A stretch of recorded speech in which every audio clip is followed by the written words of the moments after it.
totally have YouTube up and everything ready for it. Shut up. And I need to change the title. Dang it. This is not a charity live stream. Live streaming. Delete that.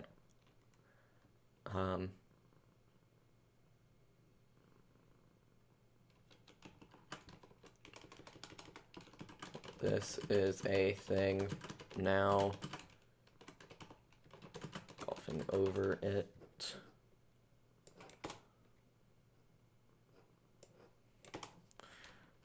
Why hello there in the description. Gaming is golfing over it. I totally had everything set up and ready.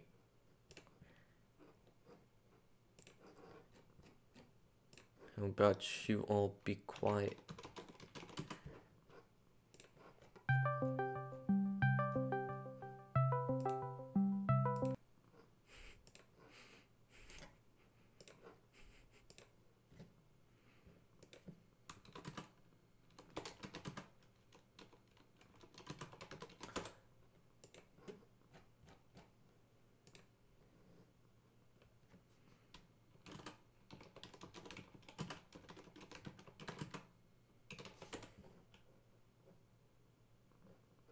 Okay. Hi. How is everyone? I totally also need to open up. I was not ready at all. I thought I was ready. I've been waiting for a while and then was like, oh yeah, there's a whole bunch of other things I need to get together. And I'm already late. So there was that. Okay, let me...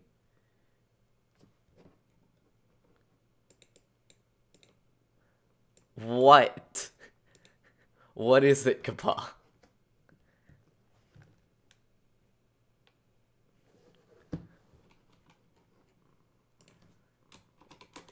What? I also like how the name's highlighted now for some reason. I don't get why.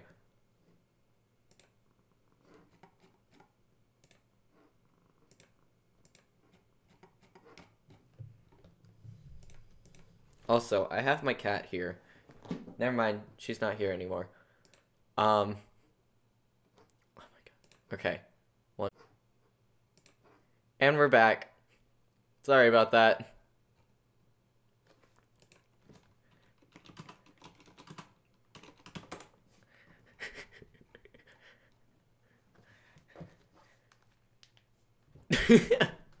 Okay. Hi. How is everyone doing? I have no video ready for today, so I was like, okay, how about we just stream golfing over it, because that's a game, that I got because I felt like it. I have my reasons, but it's more of an idea for anything, and I need to turn on my phone so I can actually look at chat, instead of just looking at it on my monitor. Okay, so yeah, I don't necessarily have a video ready right now. I will have videos ready because I need to record tonight, but just to get everything out there, I was like, hey, let's just start streaming, because why not? Also, ignore the background. I just really like this Photoshop. Okay, so let's switch over to golfing over it. Is it up? Yep, there we go. Okay. So I have played this before, but we're going to try it over again.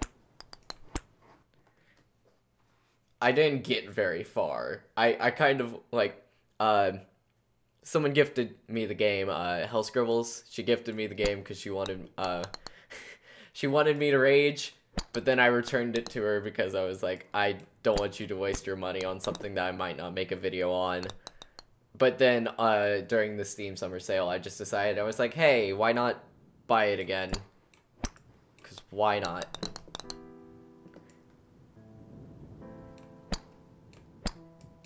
Fudge. It's not getting over it. Oh, wait. Is the... Oh, I turned down the narration volume. I got really annoyed at the guy last time I played.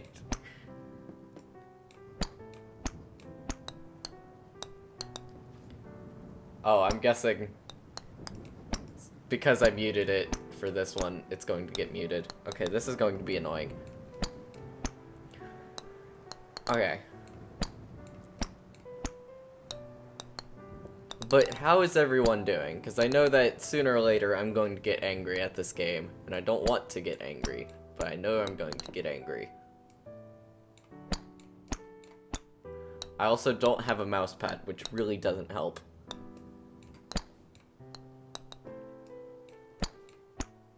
Okay. We're over here.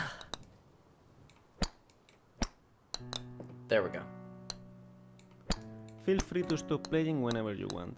Your progress will be saved automatically. I hate the rocks so much.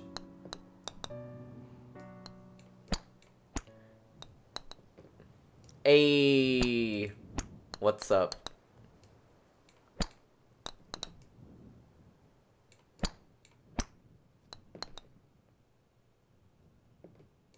No. Like, I know it's like the controls are more intuitive, but I really don't think it's any easier than getting over it. Because getting over its controls can be very annoying at times. But once you master the controls, you're good.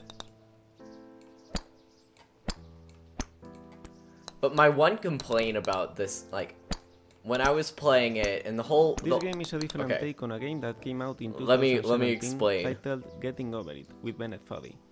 The author of that game, Bennett Foddy, was an Australian designer known at the time as the father of intentionally bad controls. Weird, unresponsive, and hard to understand, intentionally bad controls are bad in the sense that they are suboptimal for the task at hand, making a challenging and infuriating experience of what otherwise could well be a walk in the park. And yet, they often make for amusing games. In Getting Over It, your task is simply to climb up a mountain, but dragging yourself with a hammer while sitting inside a cauldron. No amount of forward progress is guaranteed.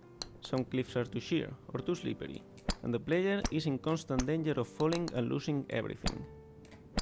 I watched a video of Bennett Foddy playing his own game, and it was interesting to see how erratically he approached his own challenges. He knew it was possible to overcome them, and he knew the movements he needed to execute, so he will make an attempt, but he will fail, without a clear reason why.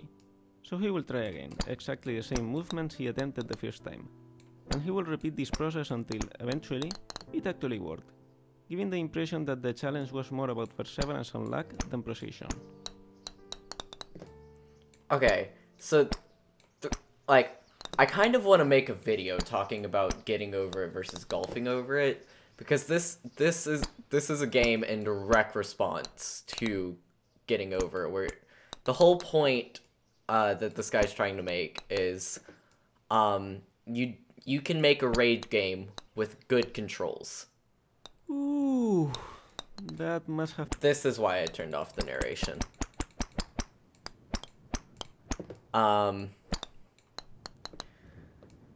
Because the whole point is that he wanted to make a game with better controls that every single time it's responsive every single time, and it's easy to learn. However, I don't necessarily agree with it. From, like, what it seems, he only watched a video of Bennett Foddy playing his own game. I'm not sure, like, I could be wrong, he might have played the game just to see. But I feel like even though the controls can be frustrating, once you learn how to work with them, you can beat the game very, very easily. Like, there's a whole speedrunning community dedicated to beating the game as fast as possible. I think the time now is like 1:45-ish.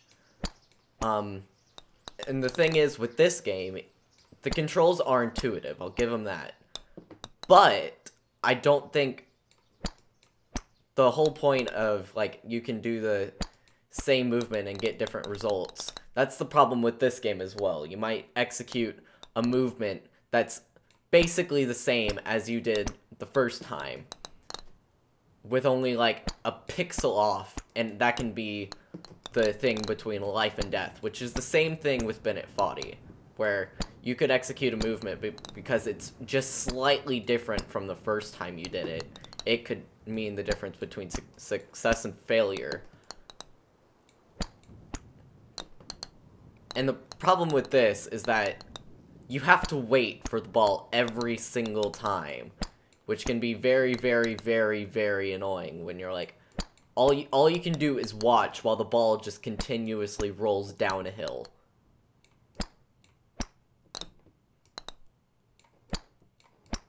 And there's nothing you can do to stop it, at least in getting over it. The second you screw up, you're like, oh yeah, okay, I screwed up, I can get right back into it, or I can at least try to save. Second you hit something in this game, it's over. Which is, like, there's no way to save yourself from messing up. Where even if you mess up and getting over it, you at least have a chance of saving yourself.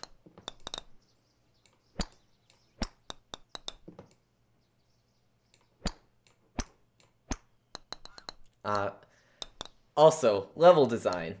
Hi, Batman Gamer. How are you doing?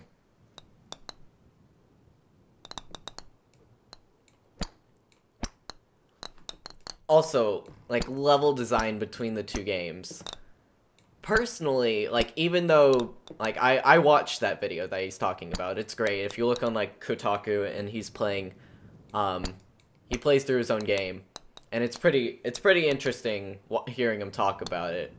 Where, like, literally the guy in the pot is a stock character, like, stock character number 1. In a program. But even though where he says you have the chance of falling down every single time. Yeah, that the falling down is what made me think of it. But there was some like, he did say, like, going through, I would play through just to make sure one part is possible. So that once that one part's, like, once I beat that one part, I know it's possible. And I think he underestimated himself, or is just, like, trying not to come off as bragging, but the level design and getting over it is actually good when you think about it. Because it's clumped off. Even when it says you can fall off at any time, that is true, but that's under, like, the most drastic circumstances. The truth is, it's like, once you get to the higher levels, it gets harder and harder to fall all the way back down. Yeah, there is the snake. Yeah, there's the hill. There's the orange table in that area over there. But in the end, it's actually pretty well designed because, again, even though he built it in chunks, that's how the game works. You finish a chunk and then you're basically safe. You might fall back down that chunk, but it's hard to fall back into the chunk that you just went through. For example, there's the tutorial, and then once you pass the tutorial, there's almost no way to fall back into the tutorial area unless you take the snake. And the snake itself is hard to go down. Like, I know that might be, like, a challenging thing, but, like, in essence, the snake itself is hard to ride down. You have to, like, majorly mess up in order to go down the snake. But, the orange table is the true part where that is something where you can lose immense amounts of progress. But once you pass it, it's almost like you've completed about half the game, and it's hard to fall back past it, again, unless you take the snake. And that's also where the game takes a shift, where Bennett Foddy's narration goes from, like, talking about his ideals and game design to you, the player. It goes from talking about what he sees in a game, because that's if we're being honest here, that's the part where most people leave. They hit orange table, they get so angry they just quit. Or they quit beforehand. So that's where he gets his message across. But then once you hit the players that stuck around, he gets more personal with you, and that's the shift it takes once you pass orange, the orange table and everything. Yeah,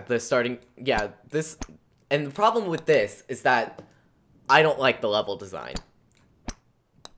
I don't think he had a full grasp of what Getting Over It was trying to do. I think he saw a frustrating game with hard controls, and he's like, oh yeah, I can make a better game than this. With intuitive controls, and it's still hard, but the controls are easier. But I personally think he failed in both regards. Like, this is... Like, I don't mean to give hate to the developer. Like, he made a game. Big props to him. But personally, I think... Like, I don't think he... exactly... Like, followed through with what he intended to. In both regards. Because, again, the controls are easier to understand. But when you look at Getting Over It, the controls are also super easy to understand. You have a hammer, and it's controlled with your mouse. That's it. The difficulty comes with the camera bounce and everything, and learning how to control it. But that's the same with this game, where it's learning how to control the ball, and learning what movements you need to make in order to do it. So either way, I think he basically made the same game, but with slightly different mechanics that are still intuitive.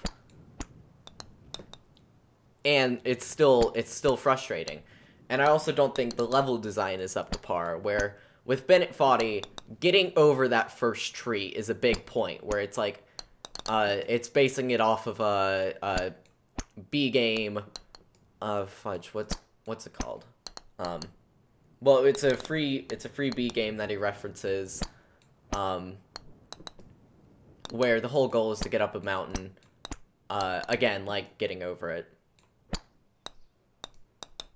and trying to get over the dead tree. That was the point he made with that tutorial area. But the second you pass the tutorial area, you can't fall back into it again unless you take the snake, but the snake has its own purpose. He specifically says, like, you don't, like, for the people that, like, are so close to victory but don't exactly want it, here you can take this to go all the way down, because the reward is not what you're looking for. You're just looking for the challenge of getting over it, in essence. But the level design here, if you make one mistake in this very opening area, you fall all the way back down to the beginning. Like, before the tutorial area, which is it's annoying. You don't feel like you've progressed at all, and it's a worse feeling than you would have had playing Getting Over It. And this is what I'm talking about. There's no way in saving yourself when you... There's no way of saving yourself when you mess up, and Getting Over It, you can save yourself. If you make one mouse error, you might be able to save yourself really quickly, but with this, the second you touch the ground, you're screwed. If you made one slight error, you're all the way back to the start, and there's no way you can do it, and you can just watch yourself fall. And to me, that's more frustrating than Getting Over It, because you can just be in the same beginning part over and over, and never feel like you've progressed.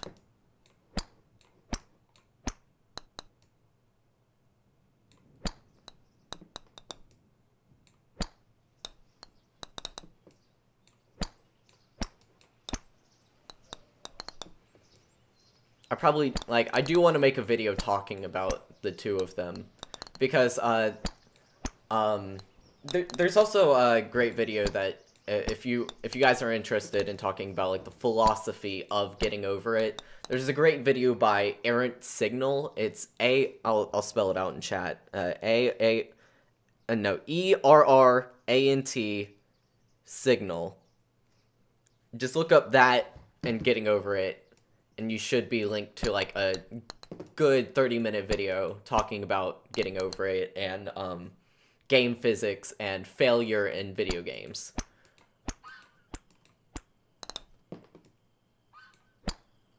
It's a good video, highly recommend. And it basically talks about why we play games even though we know we're going to fail. And I can't do it. Okay. And getting over it, Benifani claims that frustration is essential to the act of climbing, but I disagree. Frustration might be essential to having a real challenge, an obstacle that you are not guaranteed to be able to overcome. But the act of climbing itself can be enjoyable. And climbing and getting over it is not frustrating because you can easily fall down and lose all your progress, but because controlling the main character is infuriating. Of course, falling and losing all your progress is also frustrating, but the worst part is not that you have to climb it all over again. It's that you have to fight the controls while doing so. This game is pretty much like getting over it. You need to climb up a world made of pre-made assets while the game creator talks to you about the game itself, and the point of the game is built around the fact that it's a very hard challenge and you can easily lose all your progress at any time. The main difference, what makes this game more than just a clone of the original, is its controls.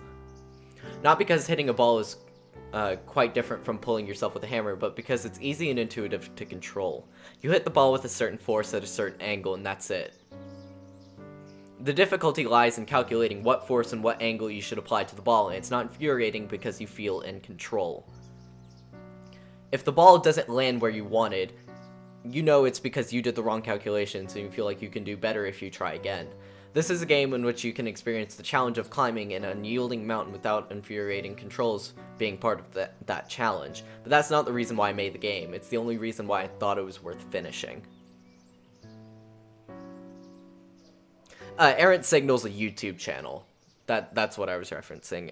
Errant Signal is a YouTube channel that actually is very good. Subscribe to him if you want to talk about like game philosophy. It's pretty good. Or sort of history, and it's good. I enjoy it.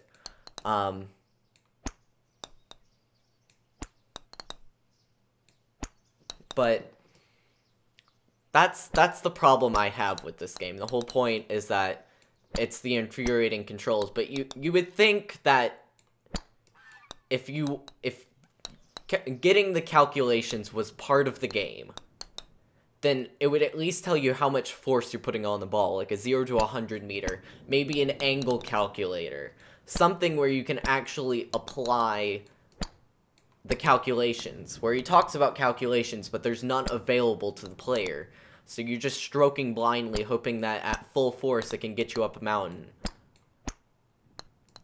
And that's what makes the game even more frustrating, where it's almost like a backhanded compliment, where it says that these controls are more intuitive and you don't have to fight with them, but at the same time you are fighting with them. Because the same movement I made last time is the same movement that got me to the anime horse, but then made me fall down right after.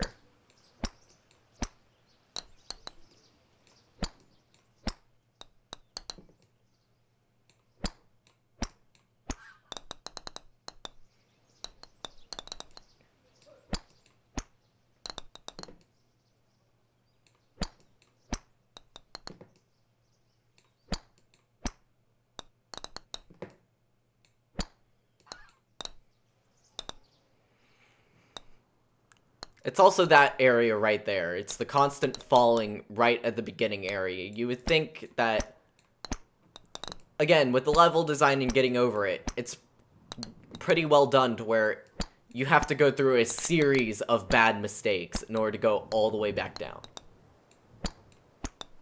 But with this, once you pass by a challenge that might have taken you 10, 20, 30 minutes to get up the first time, you fall immediately back down to the start, and you have to do it all over again.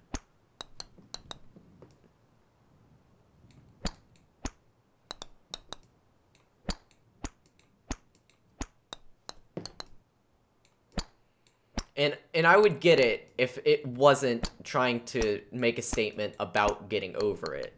Where if falling down and getting yourself back up was the main focus, but this is mainly a game talking about you can get up and in reference to getting over it. Where again, it is hard to go all the way back down. You might go down to the end of the first section that you just played. But it's hard to go all the way back down to the start.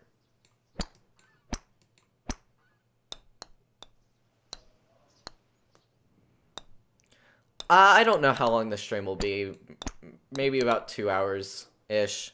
I don't know. I just kind of felt like playing and talking. If anybody has it, like, I've kind of gone on my spiel about this game. If anybody has anything that they would like to talk about, or questions, or any, like, conversation topics, I'm open to literally anything right now, because I'm not exactly sure what I'm going to be talking about for the rest of the stream. And I'm also, like, trying to keep my mind off of just failing. So where this is, like, background noise, the constant strokes of the ball. And to where it's like, hey, Zaf, how you doing? I also haven't raged quite yet, because, again, I've been able to kind of keep my mind off it, and I don't want the game to be the main focus. I want to talk to you guys.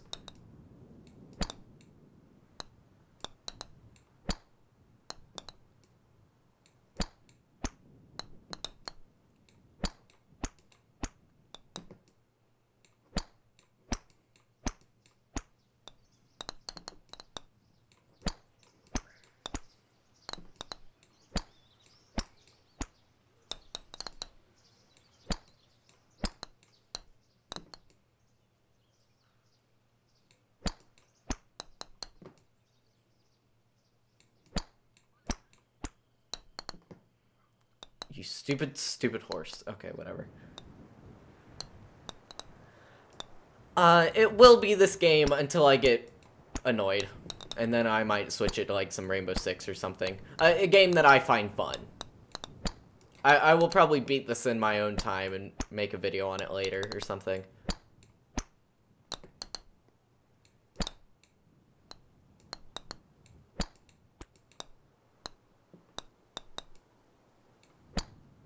As far as I know, this will be the majority of the stream, unless, like, something happens, I get too annoyed at it, or it just gets boring after a while. Oh, I'm trying to beat it, it's just that this beginning part is very, very annoying. I've seen playthroughs of it, and the beginning part is the most annoying.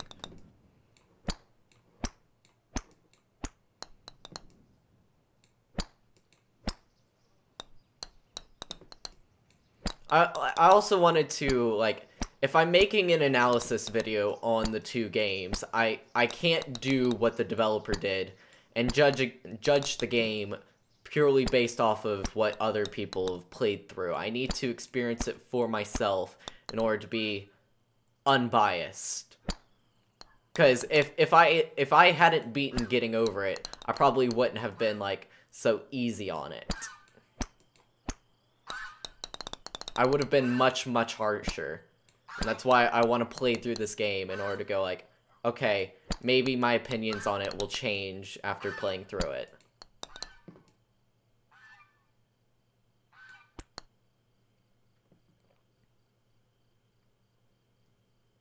What's UCN? I'm not sure.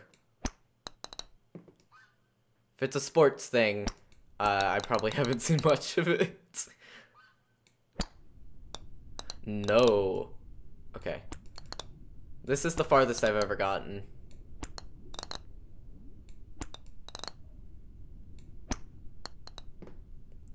Could you, like, roll up, please? Thank you.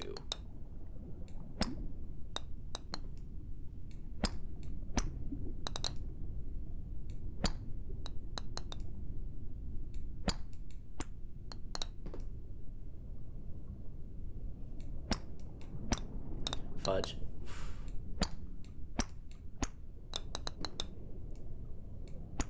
No.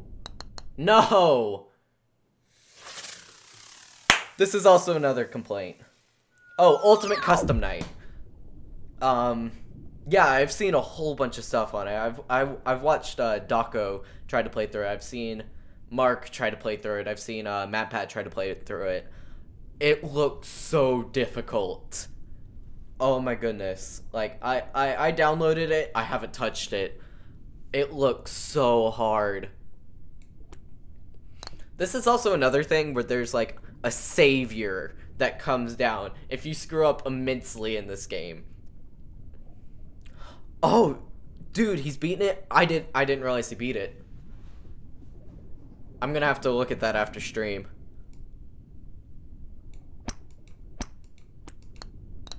I have also been someone to try to follow the Five Nights at Freddy's lore. I know that's like kind of lame and whatever, but it personally interests me. It's like an ARG or a web series. It interests me, like trying to put together a puzzle that no one knows how to solve. I was just about to say, if you had screwed me over there. Thanks. I need to check it out after this. Was there a cutscene that wasn't like the Golden Freddy thing?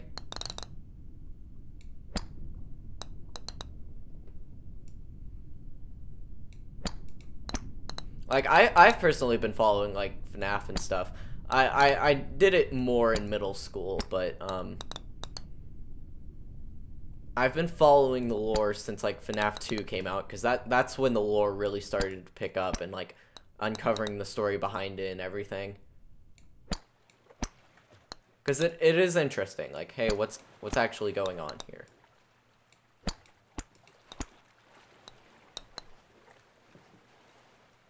No cutscene? Oh, yeah. Dude, the FNAF lore, it's been all over the freaking place. It's gone from the McDonald's theory to... No, it's not. Why did I say McDonald's? The Chuck E. Cheese theory. Don't you fall off. There's a castle on your left. Inside it lives a girl. Her name is Albatross. She's watching you play, silently wishing for you to make it to the top. But be careful, there's a cannon pointing at her, and if you touch it, it will fire. I just wanted to add a touch of interactive narrative. So don't touch it or she die. Got it. But yeah, the mage lady, like, if you fail immensely in this game, there's a chance that'll, like, teleport you back to where you were. And to me, I know it seems like a saving grace to the player, but it almost seems like a cop-out for bad game design. Like, this might just be overreaching, but it just seems like if you need to, like, if you're making a difficult game, it almost seems like an insult to the player to do that.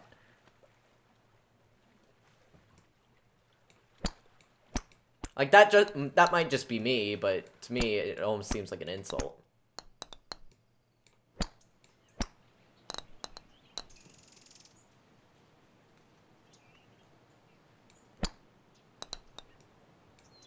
Yeet! Don't fall all the way back freaking down. This is the furthest I've ever made it. Oh, more narration. Let's wait. Or not. Oh, so why did I make this game? I was lying in bed thinking of an unusual concept for a golf game. It has nothing to do with this one, except for the fact that it would be challenging and potentially frustrating. I was considering if that frustration would be similar to that of getting over it, and a title just popped into my mind. Golfing over it with Alva Maho.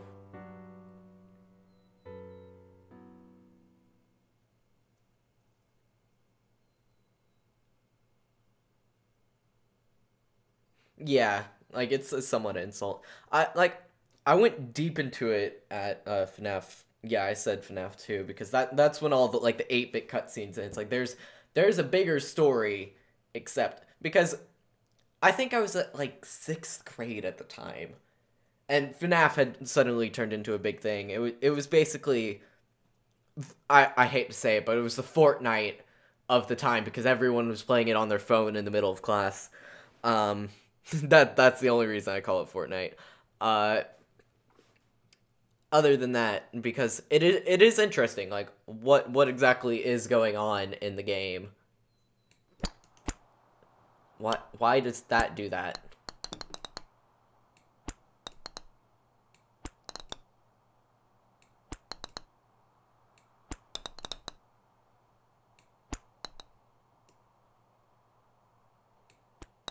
Okay, there we go.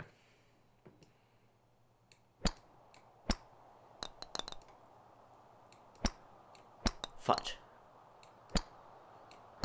Fudge! Okay. But the whole thing of, like... Scott Cawthon is, like... freaking making... going from a game just like, oh, this is fun. I have never seen Steven Universe. I want to. I've just never seen it. I have not watched any Steven Universe.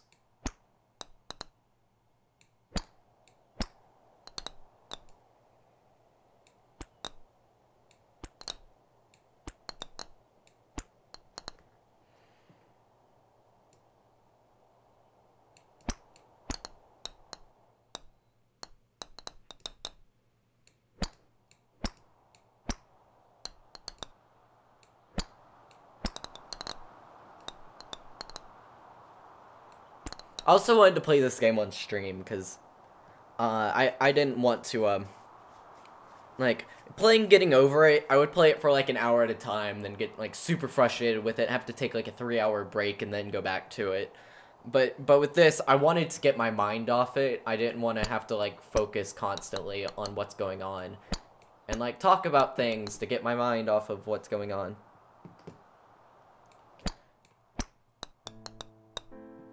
More narration.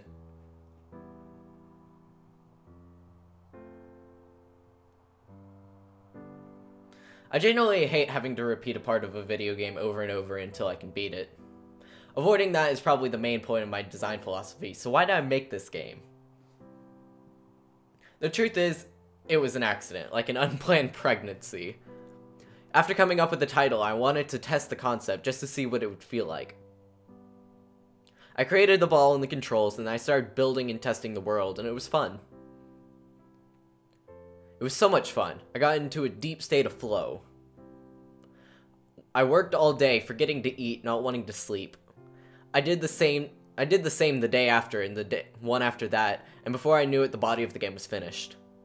I would have never planned to make a game like this.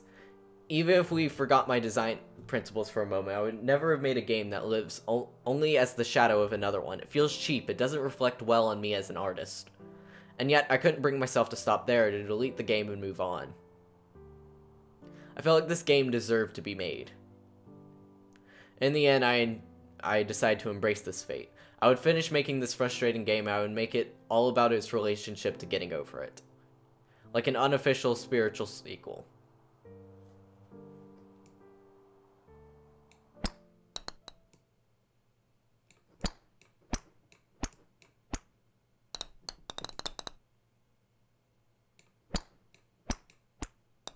No.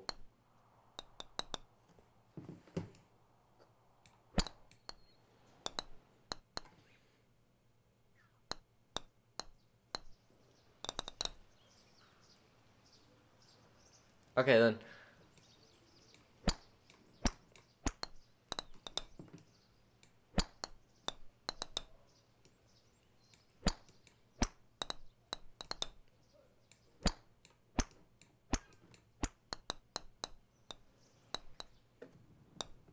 Back to the beginning. How about that?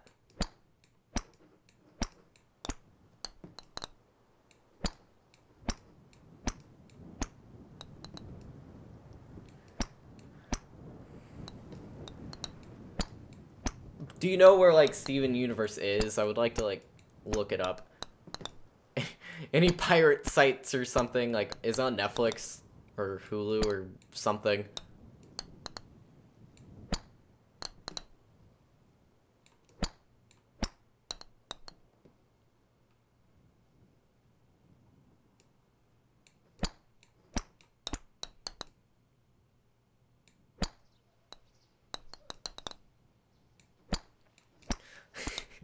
I was just about to say. Okay. I was just about to mess with you, Zaf. I'm like, so you haven't seen my video? But yeah, I can understand it. I personally find it like kind of funny. Especially if it's like I know it seems bad, but like I can find it funny.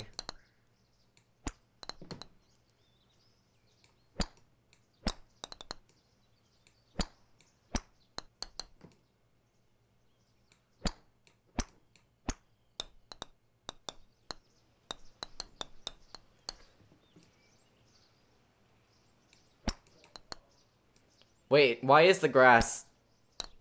Why is that a thing?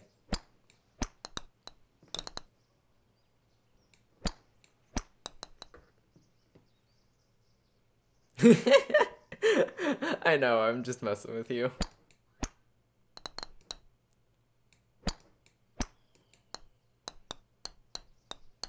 This is also like a completely different thing, but getting over it actually introduced me to like the concept of speed running. Because I got into a thing where it's like, hey, I want to try to beat the game as fast as possible. So I started looking it up and looking at like world records and stuff like that. Just to like look it up. And it was interesting. Like, it got me into the concept of speedrunning. It introduced me to a whole bunch of I know, the grass save. But it got me into like a whole bunch of cool channels. Summoning Salt is really good at like documenting the history of speedrunning of different games. Would recommend. Apollo Legend has talked about different things like cheaters in speedrunning and stuff like that. Trying to think of some others. It also like introduced me to like GDQ Games Done Quick, which if you don't know is a charity event where a whole bunch of people get together and speedrun games for charity. Last one, Summer GDQ just happened, I think, last week. They raised like $2.1 million for Doctors Without Borders.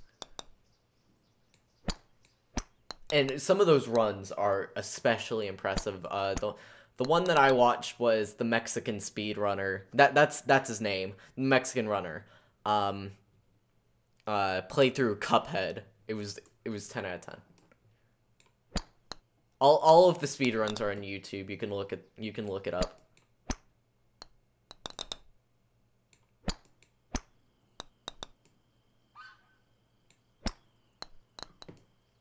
I was going to watch Celeste, that speedrun, because apparently that one was good, but I don't want to spoil myself on anything, because I still haven't played through it, and that's probably what I'm going to record after.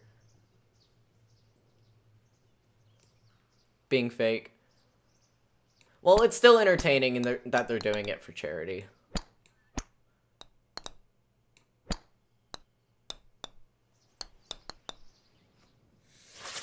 Seriously, you saved me there, but not at, like, maybe when I needed it.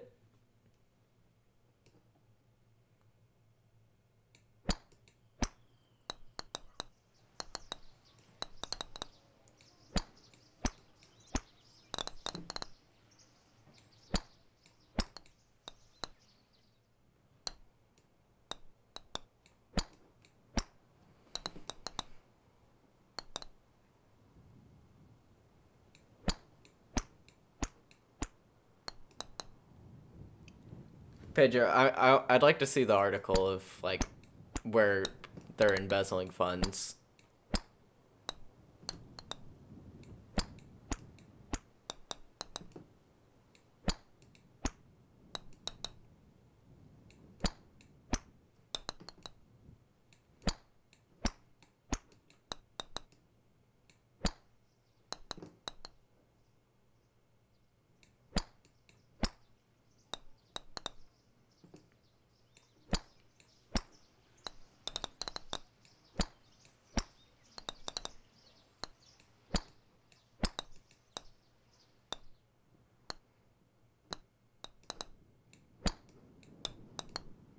But speedrunning in itself is, like, super interesting to me, because it's like watching them do it. I was also watching Seth Bling. Like, he used to do Minecraft a lot, but now he's a Super Mario World speedrunner now. I think he was like an engineer or something, and like he was the one that made up the credits warp, where you literally just warp to the credits by setting up code inside the game by just moving Koopa shells exactly.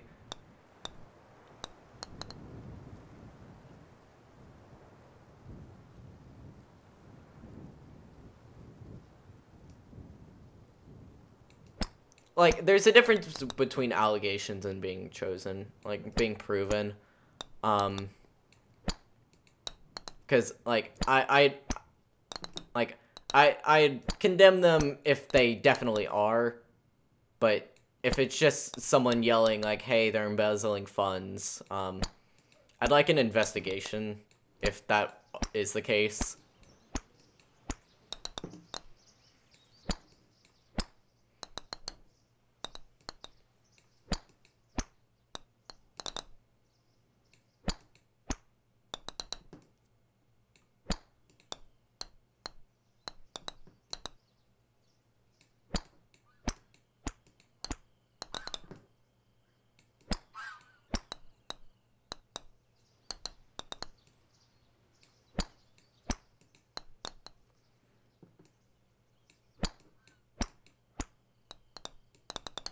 Come on.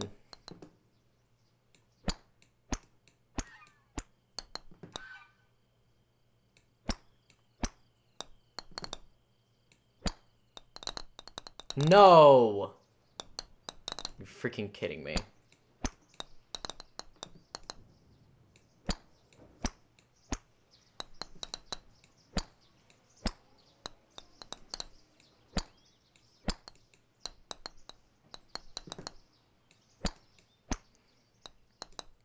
Like, the only bad stuff I've heard about GDQ is, like, them banning runners, like, that's a whole thing in itself where they ban runners for reasons that they shouldn't have been banned for.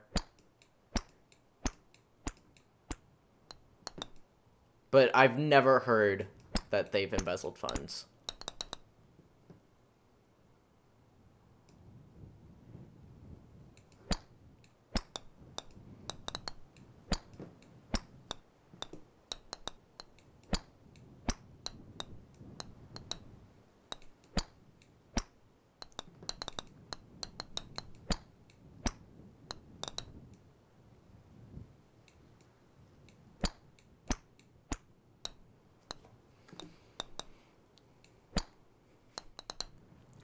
I was also watching a video where, again, this is GDQ, because it was just a related video, but a program called TaskBot, and TAS stands for Tool Assisted Speedrun, where it basically beat a game called Brain Age, which is just a math game in 20 minutes. They could have done it, like, 1,000 times faster, but they decided to, like, turn it into a thing. And it was so funny where, at the beginning, there was, like, a little skit that they did of just, like, the beginning. And then it went into the program just drawing a whole bunch of video game characters and then just really quickly getting the question right. Like, it would say, like, it would have Donkey Kong on screen, and then it would get checked off correct for, putting, like, 8 or something.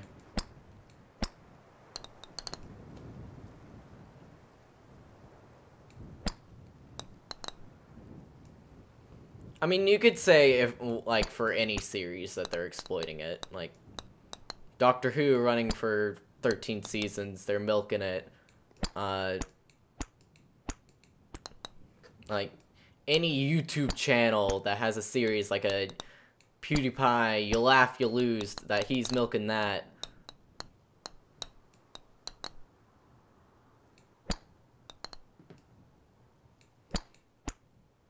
Like, as long as the content stays consistent and it's not going downhill, like, I'm fine with it. Unless it's, like, clickbait stuff and, like, the whole Allie, I found Iron Man in Fortnite. Do. It's stuff like that that annoys me.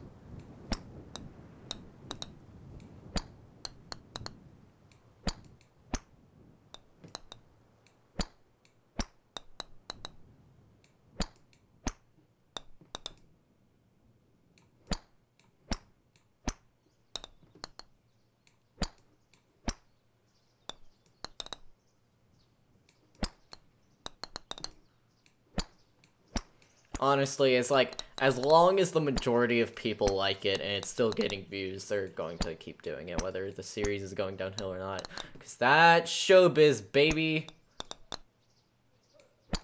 Because quality doesn't matter as long as it gets the views. That's also, like, another thing I hate, like, the whole corporate aspect, where they're focusing more on money than actually putting out good content. That's basically everything, so I can be annoyed at, like, the movie industry, the TV show industry, YouTube, Instagram, whatever.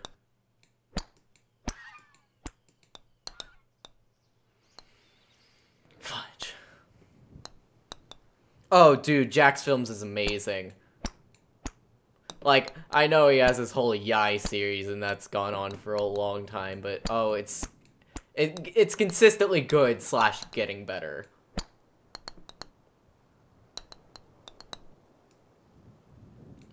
Like, I've never, like, I haven't really, like, watched PewDiePie. Well, I've been watching PewDiePie more recently.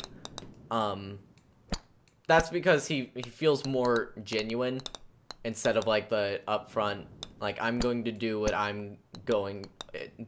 want to do. And I'm going to show who I am instead of putting on a facade of, this is, like, there's always going to be a facade if you're in basically anything, like YouTube, in the movie industry, anything where you're putting on a performance or a show, there's always going to be a certain, distance that you put yourself between,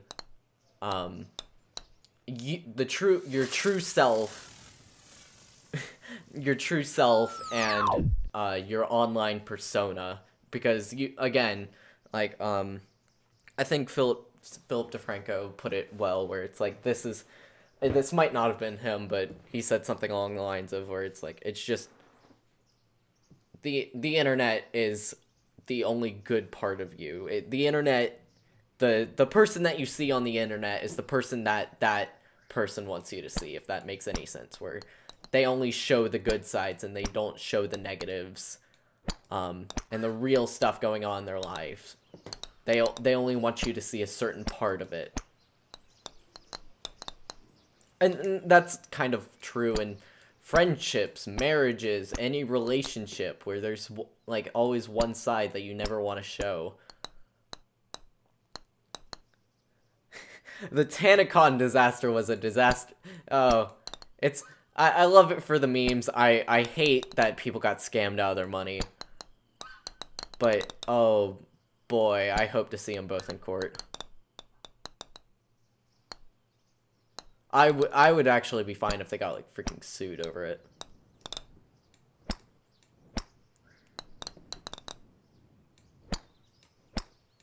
Because when you book a venue that you already know only holds 1,200 people, and you know that 5,000 people are showing up, you know that you have a disaster on your hands.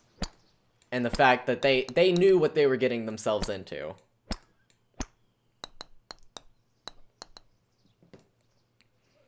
I want to see them both sued.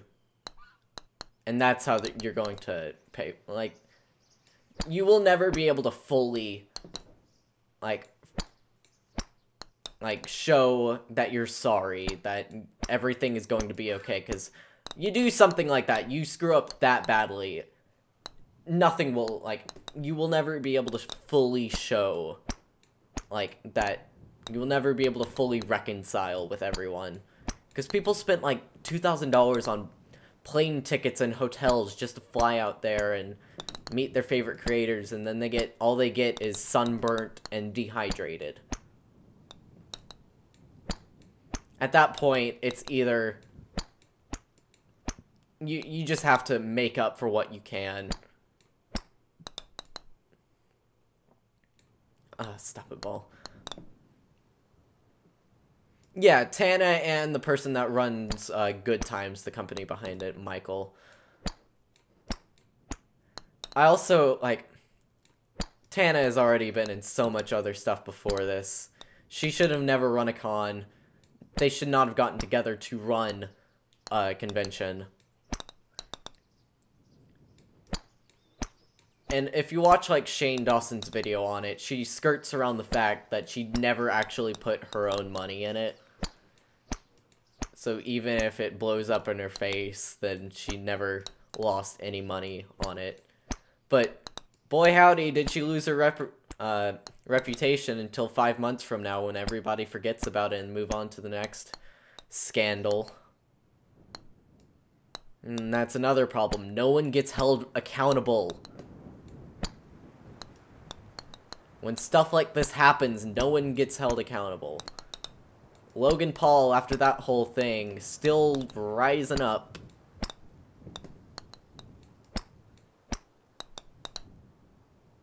It's like you get rewarded for bad behavior.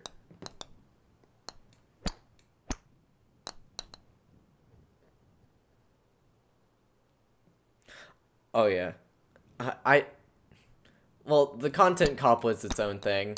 But personally, no one should look up, like, I don't, like, I know I'm throwing shade and everything. And, like, I'm not trying to, like,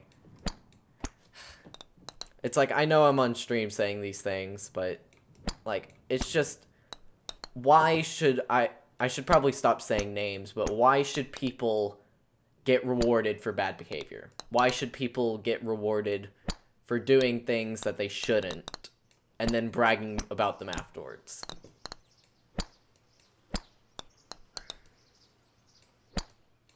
No one is held accountable, and the most you're you almost get rewarded for scandals like these, because any publicity is good publicity.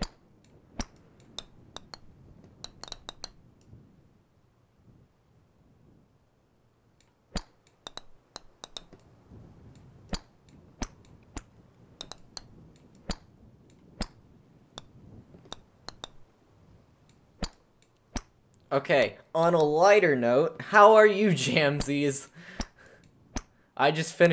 We just finished complaining about, stuff. Is there anything lighter that we'd like to talk about?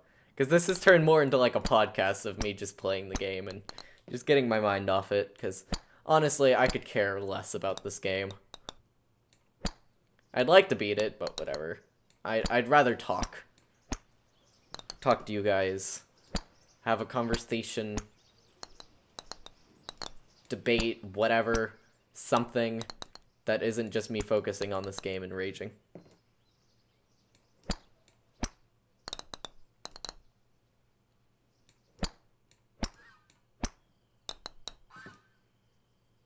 I probably got more mad at the topics we've been talking about than actually the game itself, if I'm being entirely honest.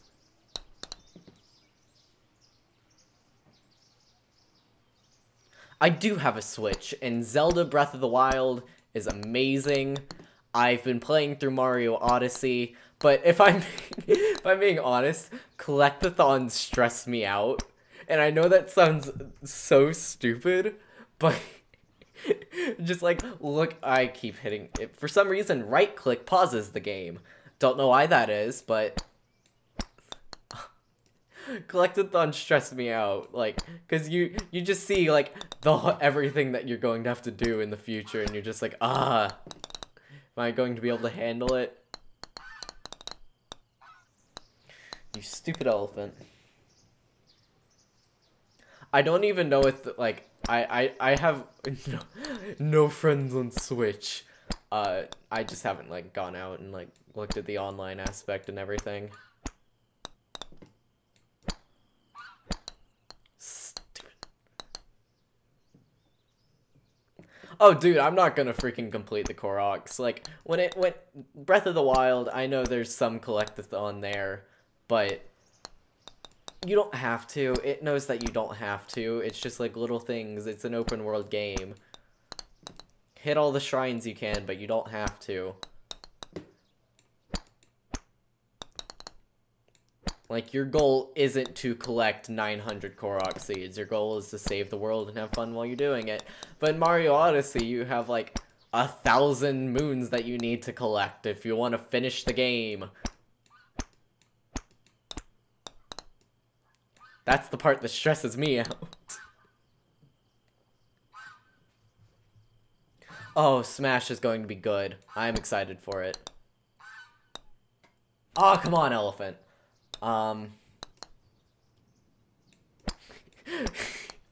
Hashtag sans for Smash.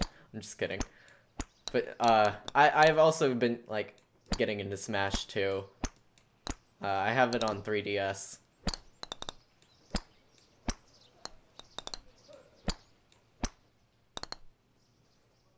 Leave. Oh, it might be on slow mode or just sending a whole bunch of messages at once. It just does that. It's not Nightbot because Nightbot isn't in here.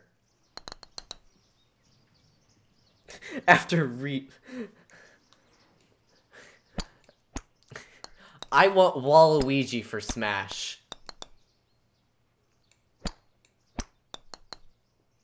Waluigi for Smash, everyone.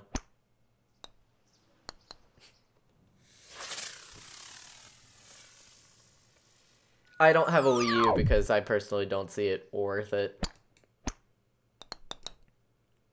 If we're being honest, the Wii U was a failed console.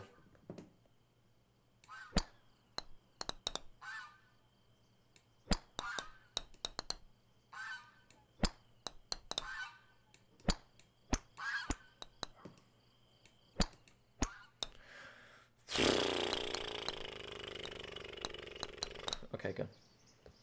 Waluigi's best girl, okay? For being honest here. He won my... He won his way right into my heart.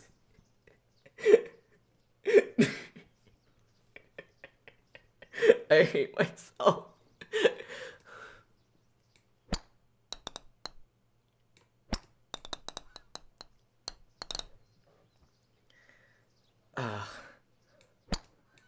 I hate myself.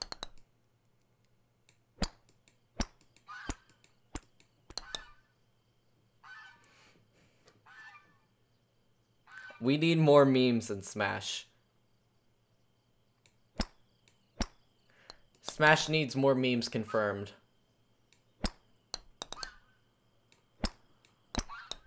No, no, no, no, no, no, no. Okay, good.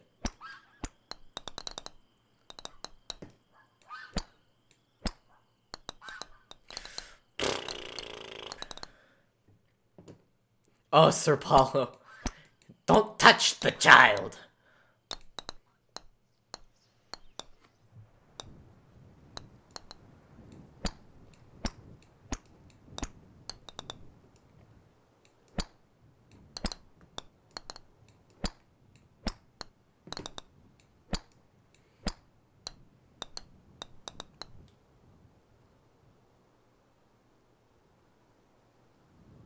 Oh, I have arms. I need to plug in my phone so to make sure that it doesn't die while looking at chat.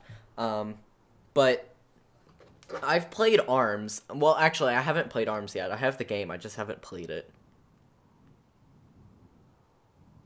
Let me make sure that my phone is plugged in. I've been streaming for about an hour. Nice-oo.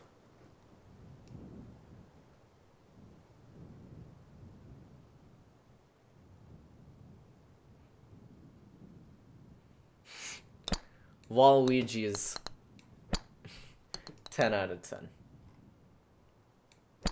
If Wario can be in Smash, why can't Waluigi?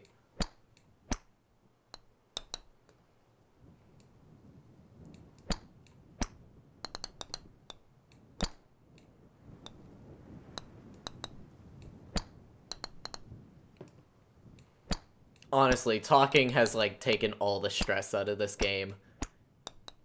And not having to rage over stuff and just like, hey, if I make it up, I make it up. Ooh, which one?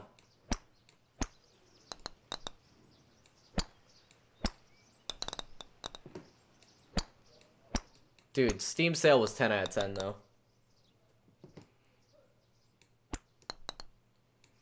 The games I got were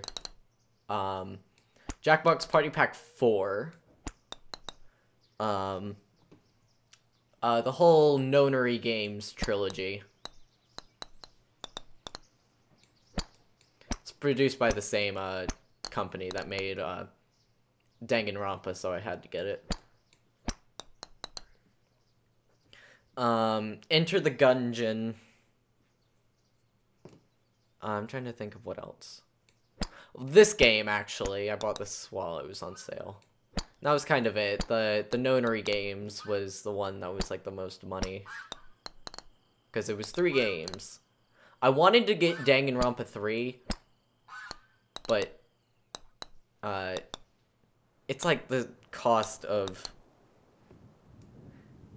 like the Danganronpa 3 was like the cost of Fallout 4 VR. And I'm like, yeah, I'm gonna wait a little bit longer. But Danganronpa is a 10 out of 10 game. If you haven't played it, go check it out. I love it. Good game.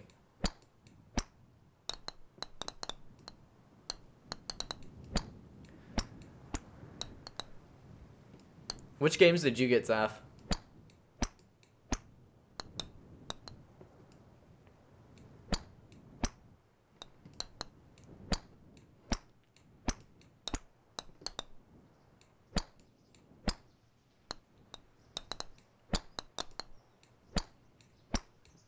There we go. I have a whole bunch of games on my wish list as well. Whether I get them or not is a whole different story, because I have stuff on my wish list that I'm like, do I actually want this? I was actually waiting for a Nier Automata, I don't know. Oh, nice, Saf. I was waiting for Nier Automata to go on sale, because, boy, I want a depressing existential game. I want to think about why we're here. I also wish Detroit Become Human was on PC. I want a port for that. I want that game.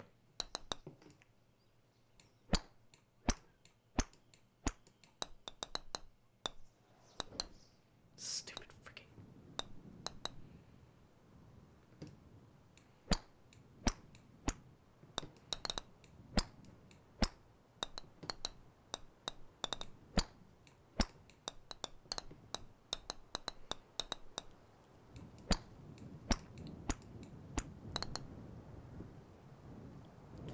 Hey Lucifer, how you doing? Nice. That's a lot of games.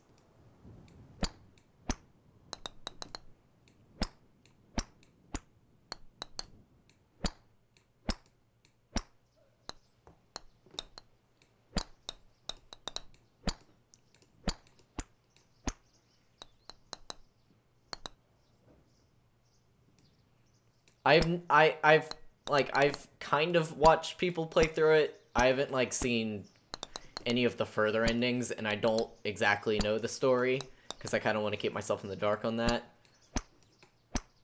But I just know it's existential and I want to play it. Because anything with a good story has me intrigued.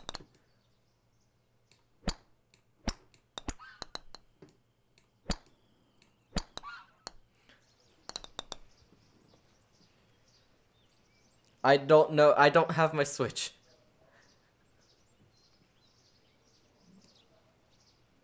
Oh, for Uno. I kind of want to get Uno, but at the same time, it's like I have the cards here.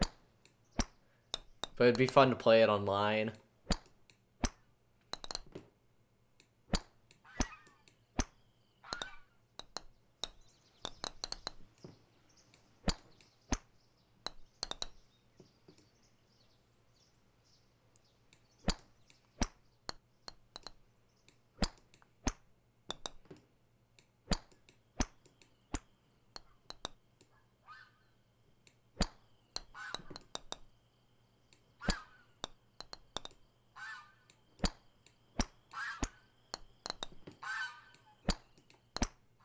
I overshot it again.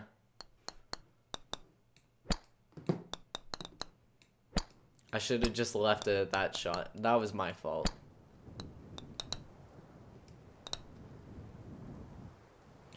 I don't have a hat in time.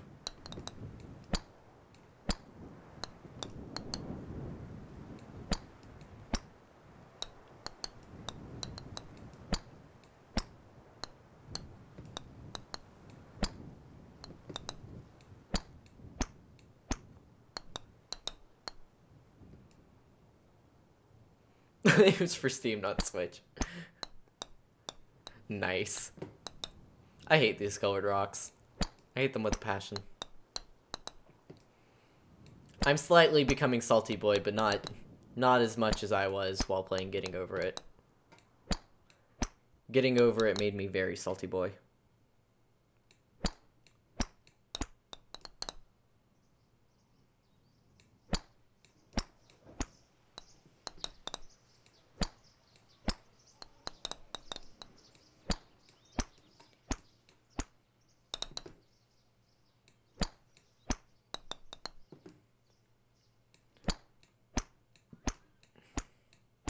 Fudge.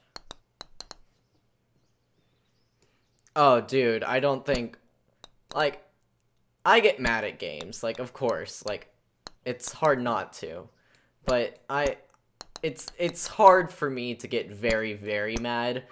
Getting Over It was the first game that truly made me angry. Because there's a difference between rage and anger. Rage is you're frustrated.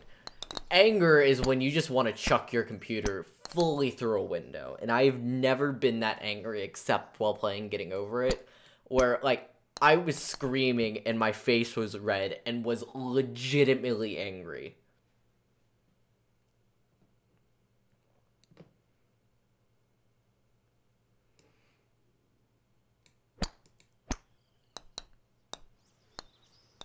I also get kind of salty playing Overwatch because that one's more team comp, and if your team is stupid, then there's nothing you can really do. That's like I prefer Rainbow Six because like to me there's more strategy and you have a higher chance of actually pulling off a solo run. Cause even if it's a 1v5, you can still pull off the miracle and kill everyone. Like, there was a game that I was playing last night, and I do want to, like, start recording just me playing Rainbow in my off time, because there was stuff that happened last night that I'm severely disappointed that I didn't record. Like, there was one where, like, my first game that I played when I got back into it, I was getting back into it, and I was doing absolute garbage, and it was a 2v2. Well, it was in point value, and it was overtime for match point. So I get the first guy, and my entire team's dead. So I get the first guy when my team's still alive, but then it turns into a 1v3. I kill off one guy. I'm just peeking under a doorway, and I see one guy pop into view. And I get a quick headshot on him. And then one guy tries to come up from behind. I really quickly get him and injure him. So I see him go out the door, and then I start hearing like movement and noises from the wall that he was behind. So I rush around. I see the guy picking him up, and I get the ace for the win. So that was a lot of fun. There was another where there was a guy on the other team that was hacking. But not in the traditional sense. He had it to where the game wasn't able to start. You weren't able to go into the next round. So everyone on his team had left. But everyone on my team had a mic. And we were like, we are sticking this thing out. We are going to wait for this. So then as a joke, we're like, cue Jeopardy music. And I just get out my phone, look up Jeopardy, 10-hour Jeopardy, and just start playing it through the mic. Eventually, the hacker got so mad that he quit, and we won the game. It was so funny. We were all cheering. We're like, yes, we beat him. We beat him at his own waiting game, because we were ready to wait. I'm like, I want to see this happen. We're not going to let this guy beat him. But yeah, the Asgore fight, I've actually... I remember that being annoying because I just... It's like, where's the mercy option? How can I not beat him? So then finally I look it up because I'm like, I don't want to kill this guy. So I look it up and it turns out you actually had to fight him. So finally I fight him. But I've learned to beat Asgore without dying once. That's mainly because I've played through the game so many times. Actually, on through my playthrough on my channel, I forgot to get like the knife and locket from New Home, and I hadn't been picking up anything because I had to quickly play through it again because I tried recording one time, but then it turned out that the gameplay hadn't been recorded, which meant I had to play through the entire game all over again in order to get back to the point where I was. And I had been collecting items up to that point, but I just needed to really quickly get back to where I was. And I did. But I went into the Asgore fight with the dirty bandage that you have at the beginning of the game and the stick. And that was it. I was like, oh no, I'm going to freaking die. I did have healing items, though. I made sure I stocked up in advance. I've never played through Genocide. I don't think I've actually killed a single monster in the game. I've only ever played through Neutral, Precursor to Pacifist, or Pacifist.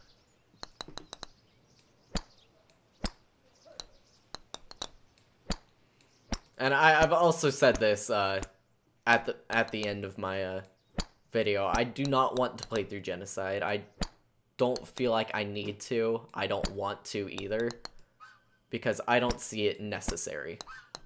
Like, yeah, that's a part of the game, but that's not what the message... That's not the message that the game wants to give off.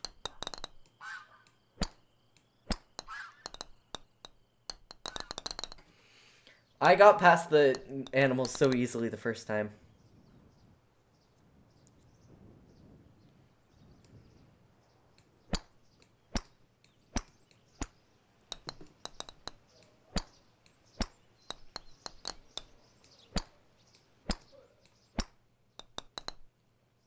My friend actually wanted to play through Genocide, and I tried to help him beat Undyne.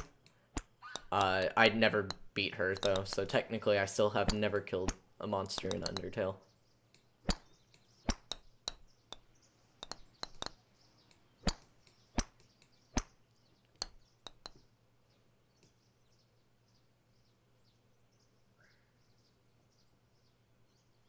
Yeah, that's, like, when you're playing through, Genocide, it's not supposed to feel good. You're supposed to feel like a piece of garbage for going down that path. That's the whole point.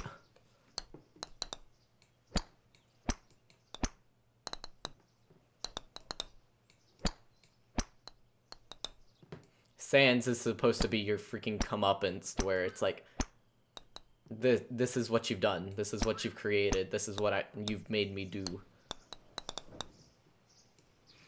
Yeah, Left 4 Dead. We gotta organize it again. There we go, okay. On the tennis racket. On the horse. On the horse. On the... Thank you. What video?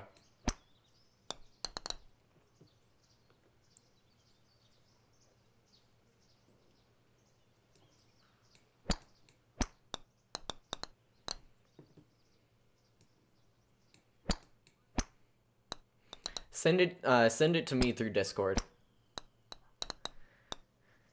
Okay, good. See you, Lucifer. Have a good day. Or night, or wherever you are.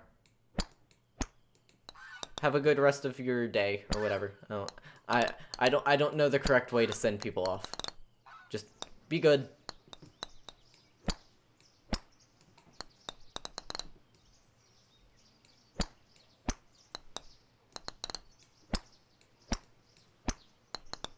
Fudge.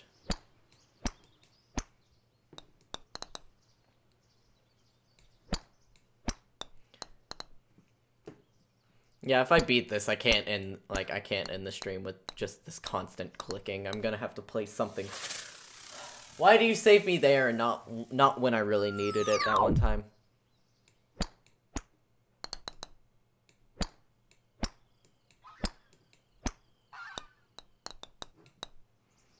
And again, you can't freaking save yourself once you screw up.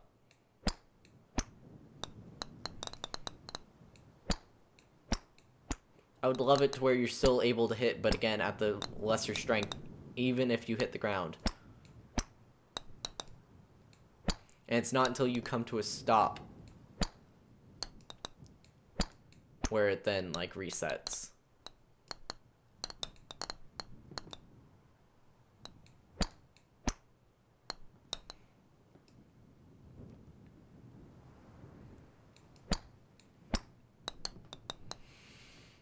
Don't you follow me? Nah, it's gonna keep going.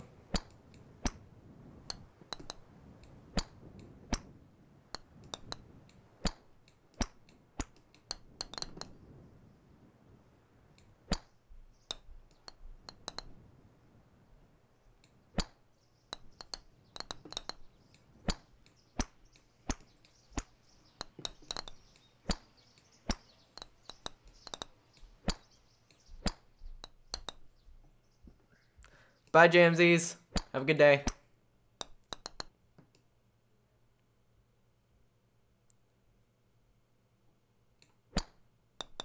No. Oh my goodness.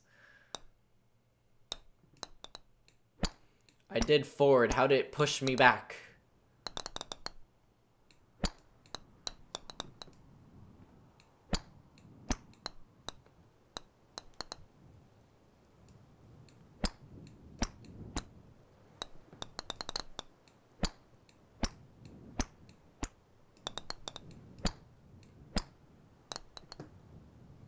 At 4:15, we're going to stop and play an actual fun game. Not this garbage. I will be playing this in my off time. I just wanted to show, like, hey, I'm actually going to be trying to beat this game.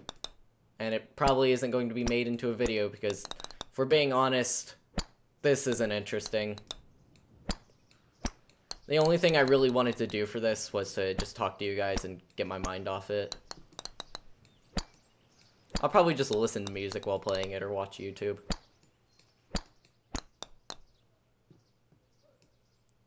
It's a good idea. I might, like, do different foods.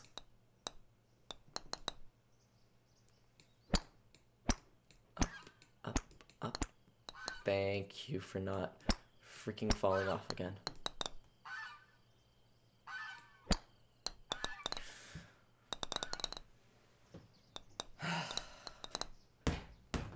Hey, Scribbles, this is what you've done! I've basically just been talking. It's been fun. This is basically, I'm actually going to change the title of the stream to where, instead of, well, this is a thing now, this is basically just a podcast with gameplay. There.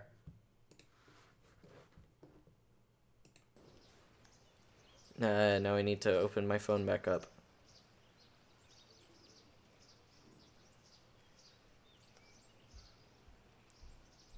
Yeah, I also can't turn on music because it's YouTube and copy strike and all that stuff.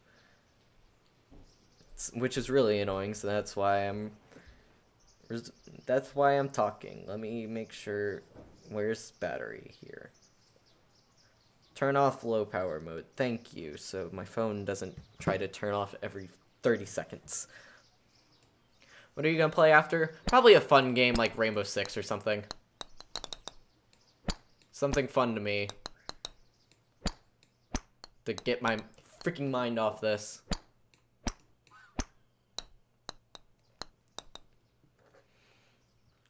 Yeah, I know I could come to Twitch, but then it'd just be trying to go cross-platform. And it would just be, or that, but it's just, I know there's music that's not even copyrighted, but you know the type of music that you're talking about. You're talking about the stupid free music that you hear in, like, elevators and stuff. It's like, I would like to come to Twitch or Mixer, but technically playing copyrighted music there is also punishable. They just aren't as strict about it.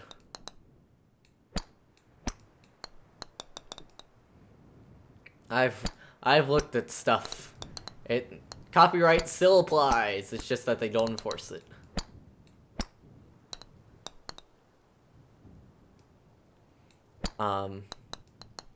It's like, yeah, going to Twitch or Mixer or something, I would be able to play music, but then again, I just think it's better to keep everything in one location, where it's like, hey, I'm going to be doing something, you can just find me on YouTube to where you're already subscribed. Not having to subscribe to another thing over on Twitch, where if I'm going to be doing something there, or I'm going to be switching to YouTube for this particular stream, or I'm going to have to be going to Twitch for this particular stream. I just, like, because my main focus is making videos, I don't want to switch over to another platform just to do something else that isn't my main focus.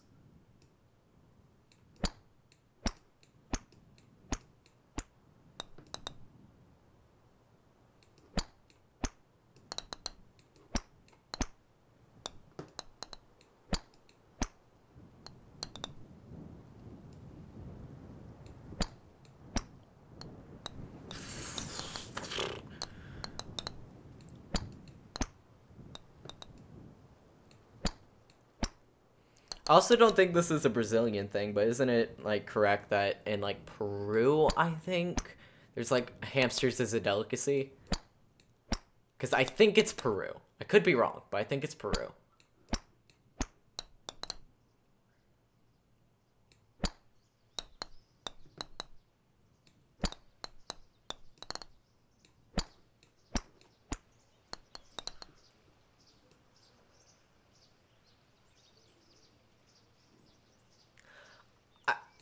I think, well, when I just said, like, I wanted to return it, I didn't want to, like, waste your money. And I think I just kind of was annoyed. And I still am annoyed.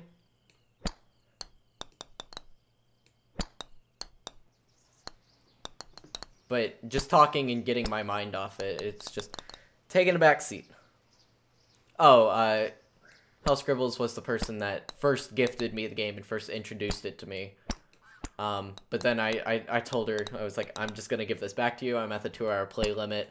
I don't want to waste your money if I'm, like, because you said that, in order for, me to gift it to you, I was going to make a video on it. But I just kind of hit a point where it's like, I don't want to play this, I don't want to waste your money, so here you go. I could probably beat it, I just want to... Oh, sup, Tae-hee. What is up, my boy? How are you? So I gifted it back, but the more I thought about it, the more I'm like, I can't let this game beat me. And it's the same thing with Getting Over It. The whole reason why I kept playing Getting Over It, where it wasn't because I wanted, like, it first started as a pure joke where I was like, hey, I'm gonna buy Getting Over It and make one video on it as a joke, but then it turned into, this game is taunting me, I can't let it beat me, and it turned into a whole thing where it's like, I'm going to freaking beat this game.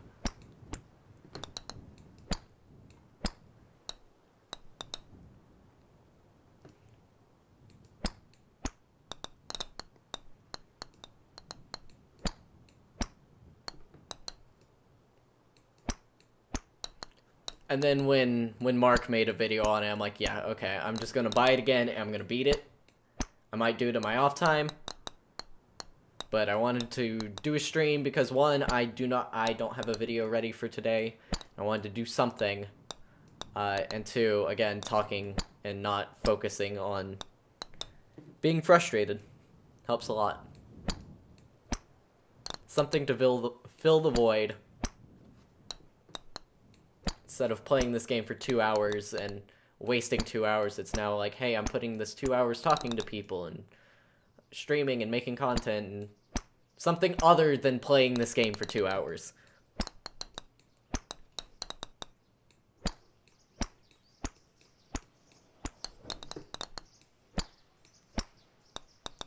So is there anything... Oh, what was the game?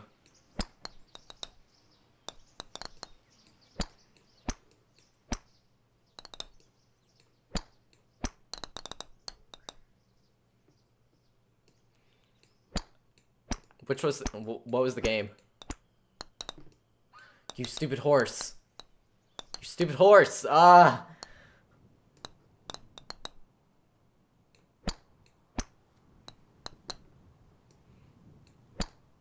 Oh, I have no idea what it is. The first game I refunded was Antichamber, because it was just a puzzle game that made absolutely no sense.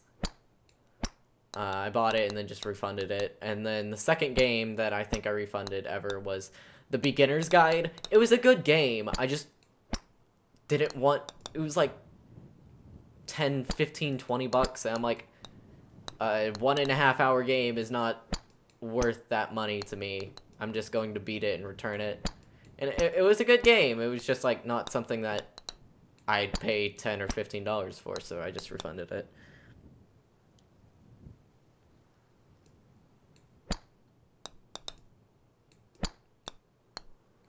I tried playing through Antichamber. It made no sense, and you were just wandering around the entire time, wondering, what's going on? What does this do? The map made no sense, so you couldn't, like, lay it out. The items made no sense.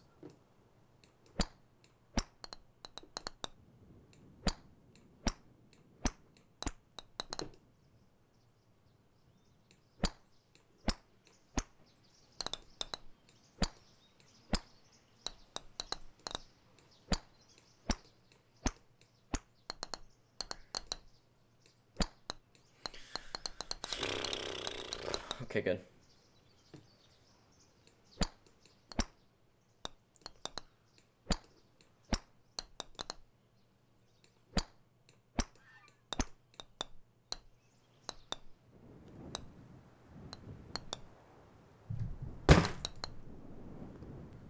I also wish I refunded Ark in time. I bought that game and it's not fun, especially without friends.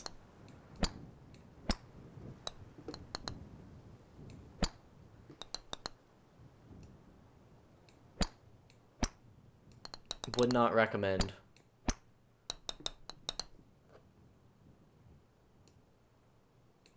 Okay, I'm gonna try going up one more time, and when I fall, I'm gonna switch to something else.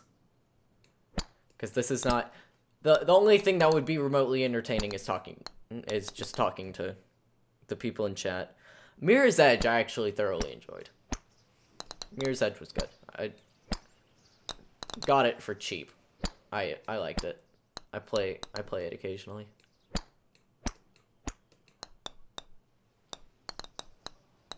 Yep, okay. Screw you.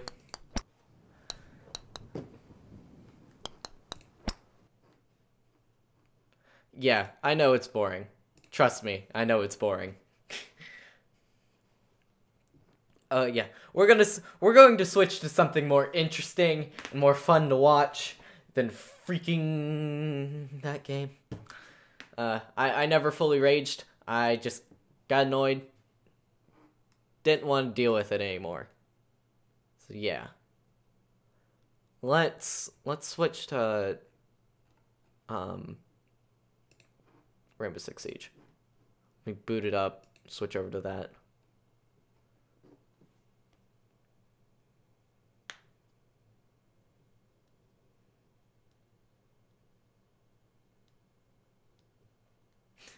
Yeah, I made this my profile picture because I had like this thing, like the head for the background of freaking my 75 subscriber milestone video. So I just threw that up. But then I just really liked the face, because it was like, it just had a thumbs up, but you could tell it was just slightly dead inside, and just that I made a mistake, so I'm like, I just took that, I put an explosion behind it, and I don't know why I like it so much. I just do. Sue me. I think the Black Watchman should be its own stream, and I'm probably going to be finishing up soon. I might play for like an hour or something. I just really liked it. I was actually at my cousin's house and I was like, hey, what do you think the thumbnail should be? And they're just like, your face. So I took a picture of that, and then I took a picture of a super derp face. I had the thumb up in front, and then I had the super derp one in back. I thought it was funny. I thought it was good. And then it's like, once I was finished with it, I'm like, I really like this thumbnail. Thank you for the suggestion. It was just, it was the stupidest thing. I just really liked it. Let me find, where's Rainbow Six Siege? There's Rainbow Six Siege. Let me boot you up. Is you... Fam. There we go, okay, cool. Options. Where's voice chat? I want to turn that off. Yeet.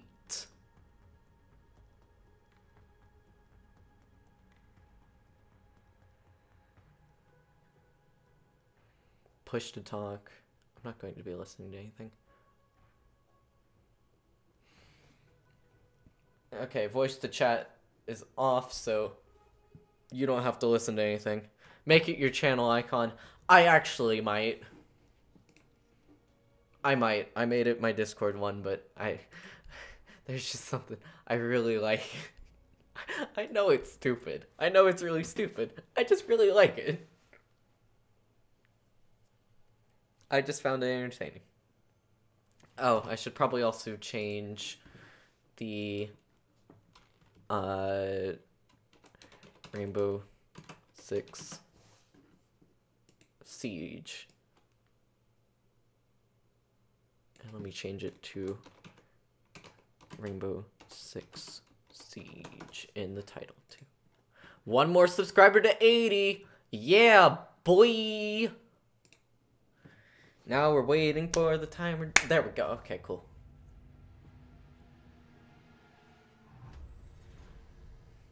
Can we get 80,000 subscribers? Can we hit 1 trillion likes? Like, yeah. Ask, yeah.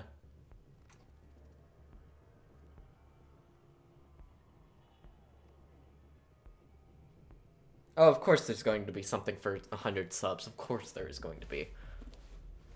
It'd be a shame if there wasn't.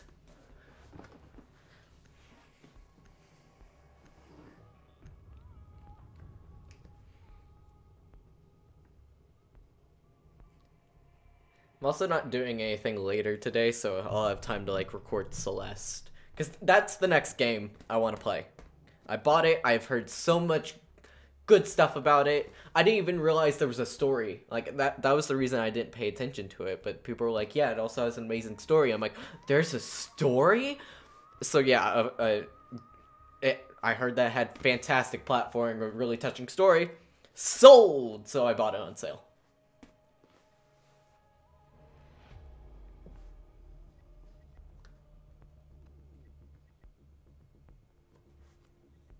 So if our Kavera could just freaking load in. No, why I won't do a 100 subscriber video. So that the whole thing was I actually did want to make a 100 sub, like an actual video for it. But then you guys in Discord just started trolling, and it was fantastic. So I'm like, I can't let these suggestions go to waste. So I'm like, okay, how about we just make an entire video on it? And so I did.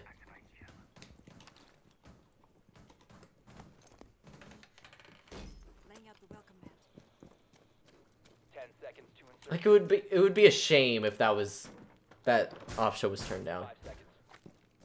Now I just need to figure out where I put these things. Let's put one right here.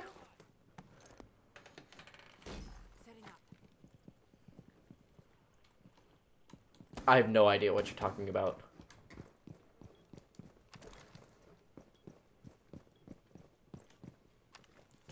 This is probably a mistake. But I'm going to reinforce. Never mind, never mind. How did I not get blinded?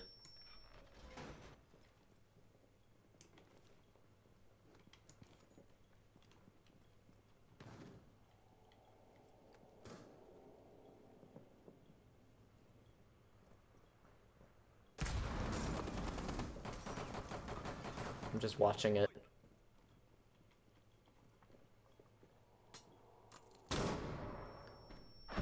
Oh, there was someone from behind. Oh, I thought that wall was fortified. Never mind.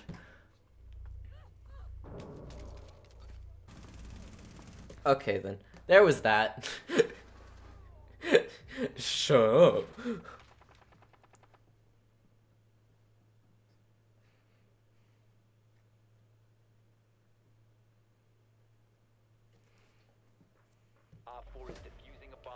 No. Not defusing the bomb. How's everyone? Don't die, please. Oh, you guys are at such low health. Oh, yay. Nice. Shoot him through the wall. Shoot him through the wall. Oh, he's right there.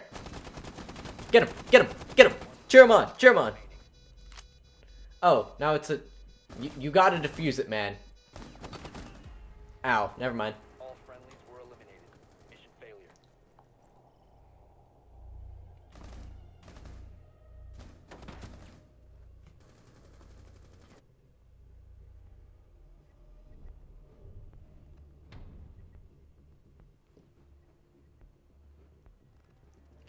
Twitch or Sledge? Let's go Sledge. Screw it. But you're lazy? I need to mow the lawn sooner or later.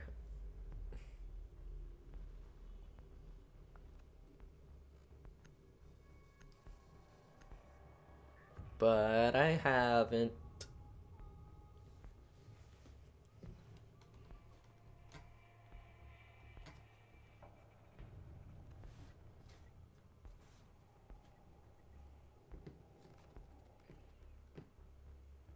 Locate a bomb.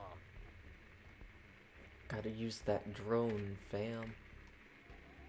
I also do want to, like, make funny moment Rainbow Six Siege stuff, because, I don't know. I just think it would be fun. Fun editing it all together. There's a guy. Go around the other direction. Your drone has found a bomb.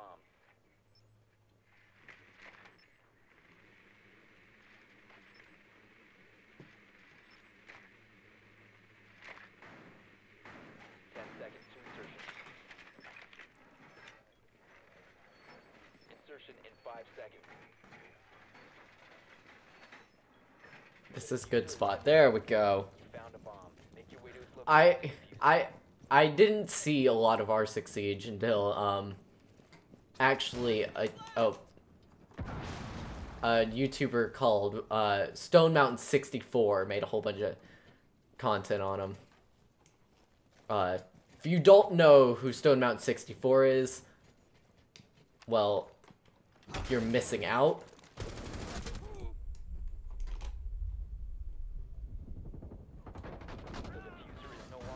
I needed to hide. Oh, fudge. The diffuser has been secured. You have dropped the diffuser.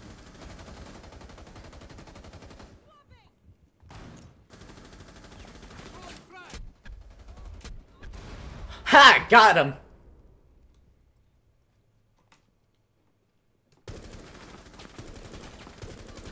Yeet!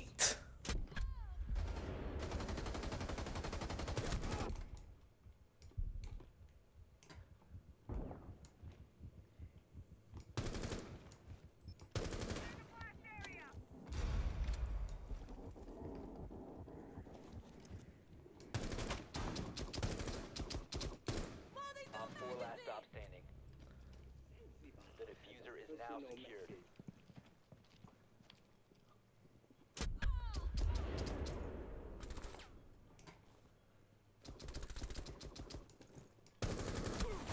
Oh, he's right there. There we go. Op 4 eliminated. Yeet. How about that frag kill, eh? Oh, dude, you got him while disoriented. That was great. Oh, I have my 420 alarm. Someone send a message, please. Yeet.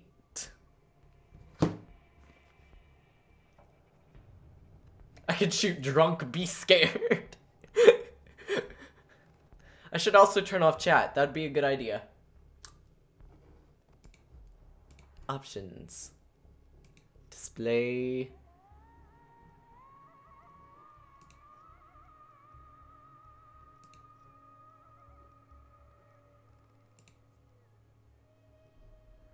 Yeah, I'll have to turn off text chat. That was mainly when I was just like trolling a bunch. Let me mess with HUD preferences to turn off. Yep, turn off PC chat. There we go. Now I can't see anything. So there will be no naughty words in my Christian Minecraft server.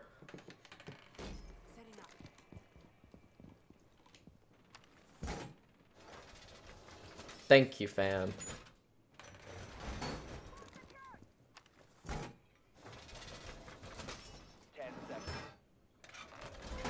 There we go.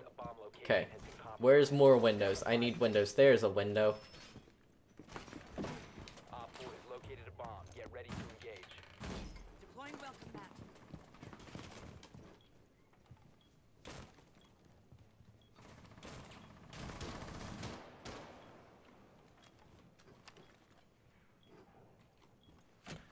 They're repelling. Op 4 has located a bomb. You know what to do.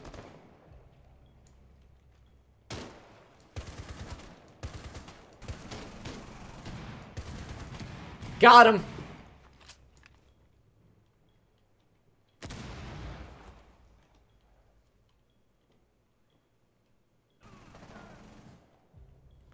We're just gonna heck and wait for these people.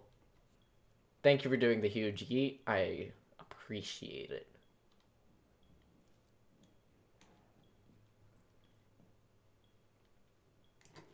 Oh, I've been spotted. Oh no.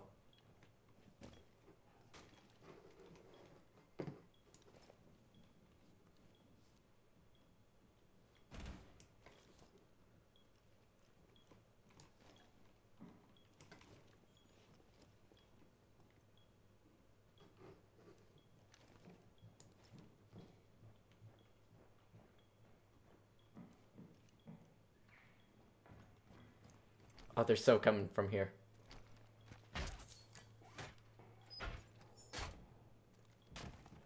Home improvement time.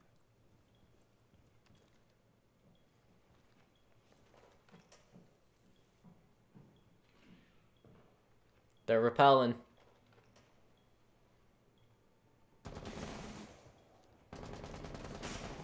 Op 4, last operator standing.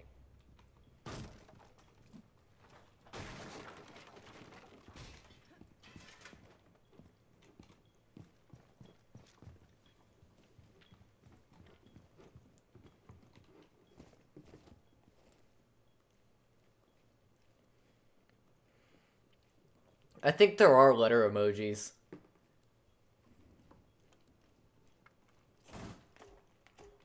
Oh, there's a fuse.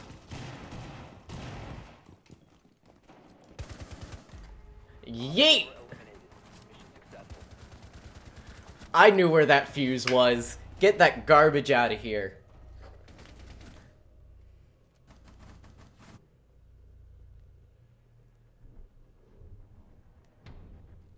Let's see if I can write a huge yeet. This is what I'm spending my time doing.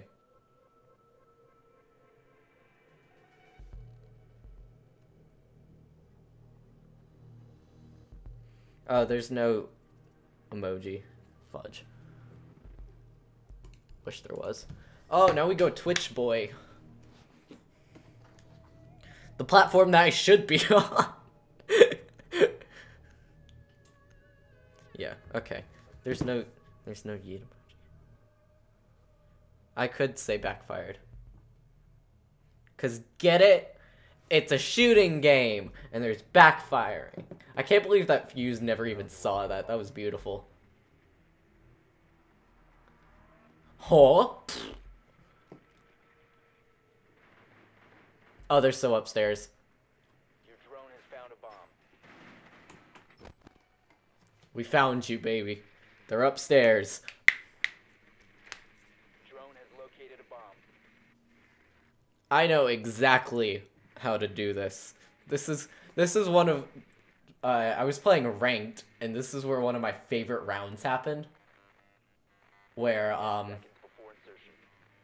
it was ranked and I just completely aced it.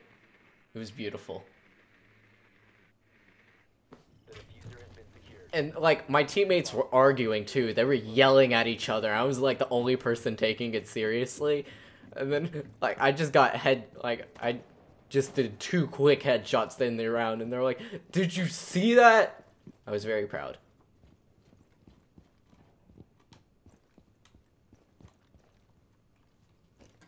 I think this is where you throw out the drone.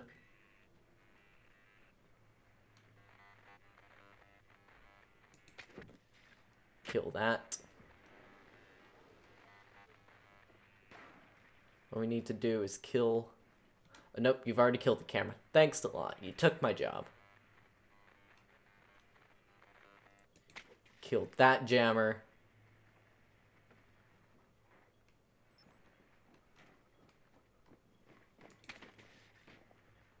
Correct. Oh, fudge.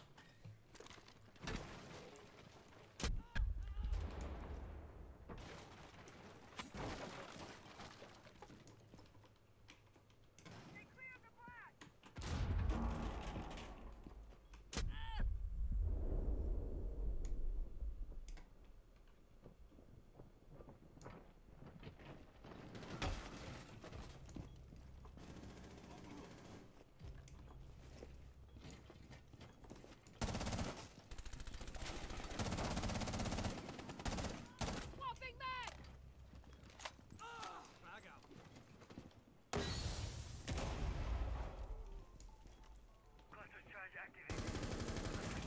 Oh, you tried to drop shot, did you? Got him!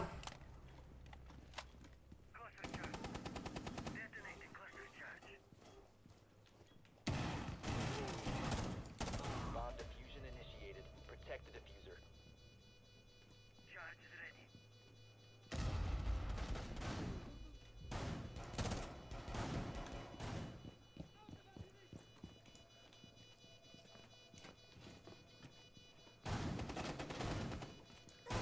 One friendly operator remaining. Are you kidding me? How did I not get a single shot on him? The diffuser has been disabled. Mission is a failure.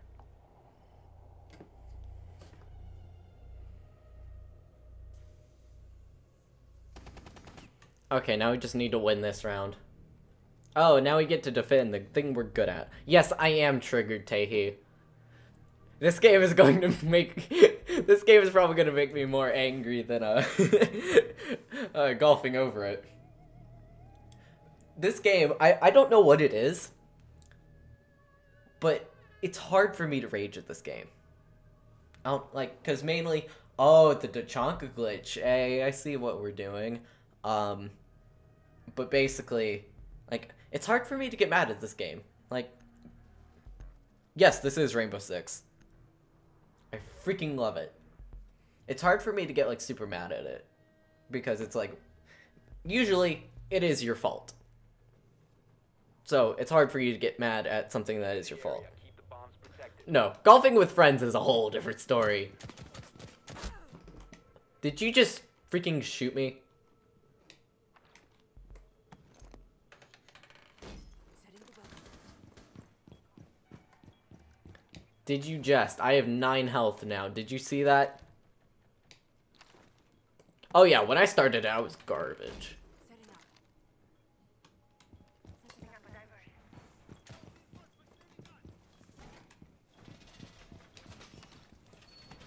10 seconds left. Laying out the welcome mat.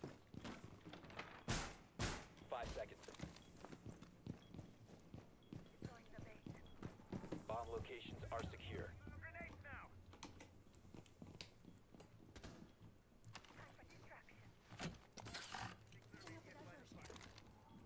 Get in here. Bro, get in here so I can... Freaking... Stupid idiots.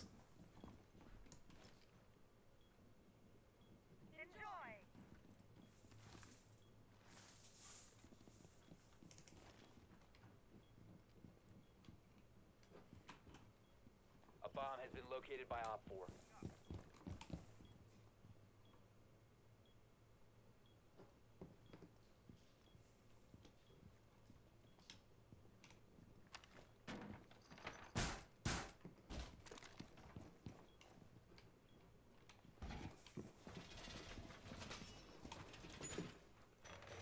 Oh, there's the...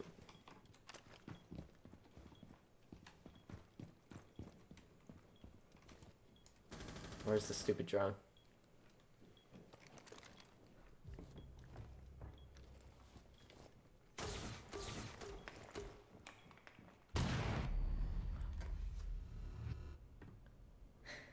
It's because the guy shot me and I was at 9 health. That wouldn't have freaking killed me.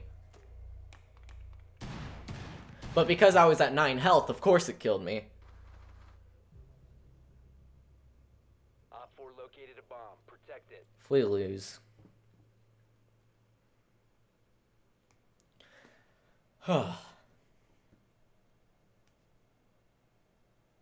get salty at things that could have been easily avoided.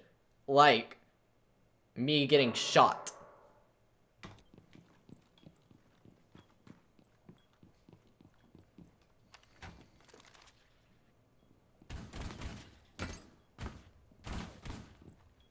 Thank you for shooting my dead body, yet again.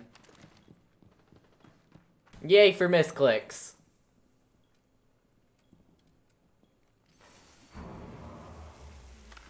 They're right there.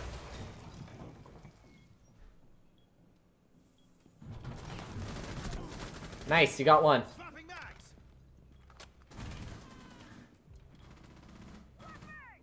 Don't die. Because right now it's a 2v2.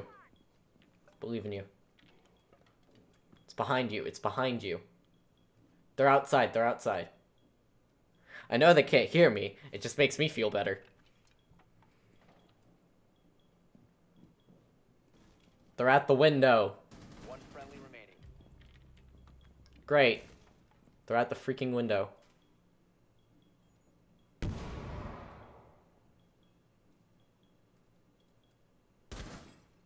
What are you shooting at? It's Blackbeard. Oh, nice. Okay. I was like, why are you shooting the shield? You can't shoot the shield. Oh, you were so All close. friendlies were eliminated. Mission failure.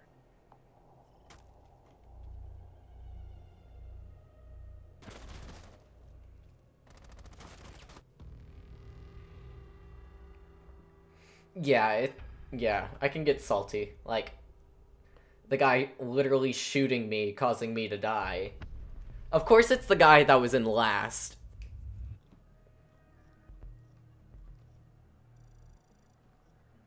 Of course it was the guy who left, because he freaking killed me.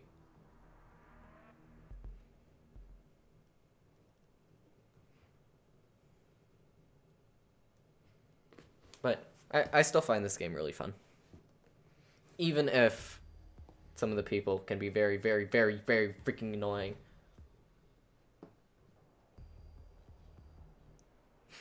Mission successful! You killed a child! There's actually a hostage phase. Like, there's a game mode where you have to rescue a hostage. Oh, either getting people to accidentally fuse the hostage room, where it's basically all the pellets going out, or someone accidentally throwing a grenade into the hostage room, killing the hostage, or having them shoot the hostage when they're trying to shoot you. That is the best. You found a bomb. Oh, I'm in the middle of a round. Operator standing. Oh, at least we're winning. I'll accept if we're winning.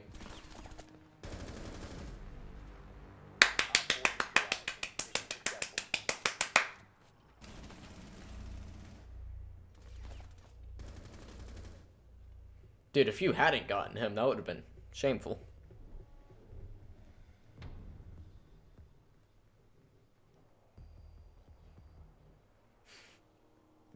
You killed a child. Success.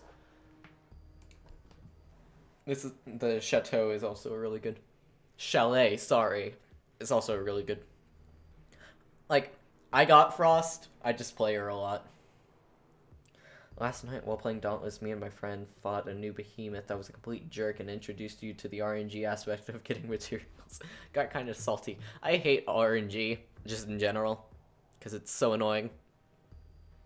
Because it could either really help you, or just absolutely screw you over and your run, or whatever you're doing. Gonna put one right on the stairs. That'll be good. Shoot the stairs. Op 4 located a bomb. Protect Now we it. gotta put one right at the bottom of the stairs. So maybe they don't see it. I was playing one round. Whoa. Don't accidentally shoot me.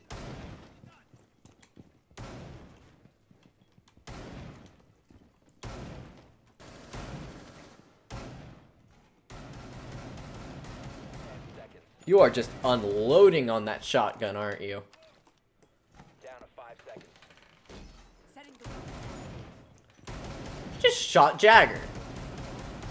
Could you, like, chill out? For, like, 1 second.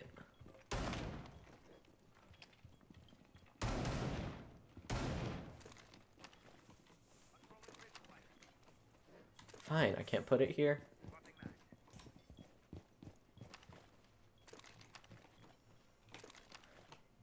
Thank you, let me put it down. Yeah, I'm expecting someone to trip on that stair.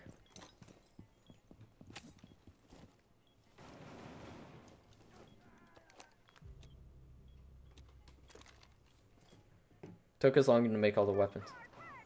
Actually, failed to hunt.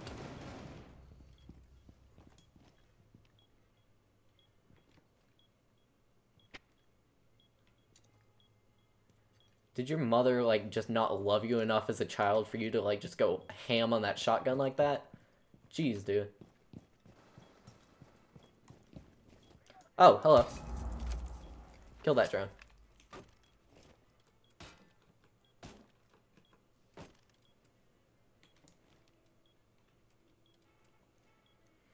Waiting to see feet in that doorway. That's the only thing I'm looking out for.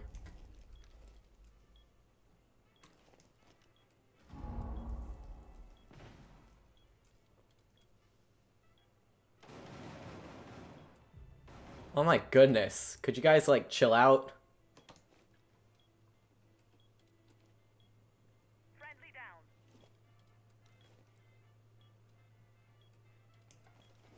Jeez, guys.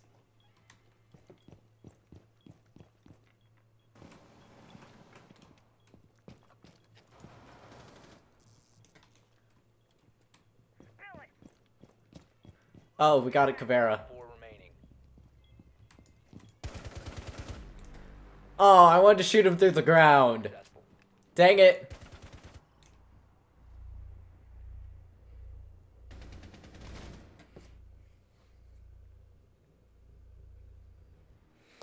Yeet. Hello, Jamona. Welcome to the Yeet Fest. We are playing Rainbow Six Siege and yeeting all the way. Oh, hi, Mark.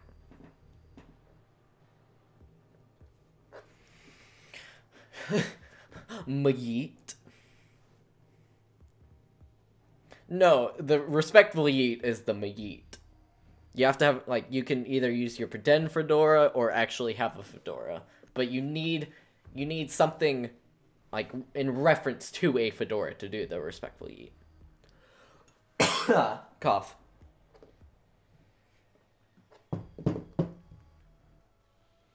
I'll probably end the stream around 5, even though I really don't want to. I'm probably going to keep playing Rainbow Six anyway. Or Celeste. I did not hit her. It's not true. I did not hit her. I did not. Oh, hi, Mark. The meme. Be advised your drone has located a bomb. Fudge. Drone has located a bomb.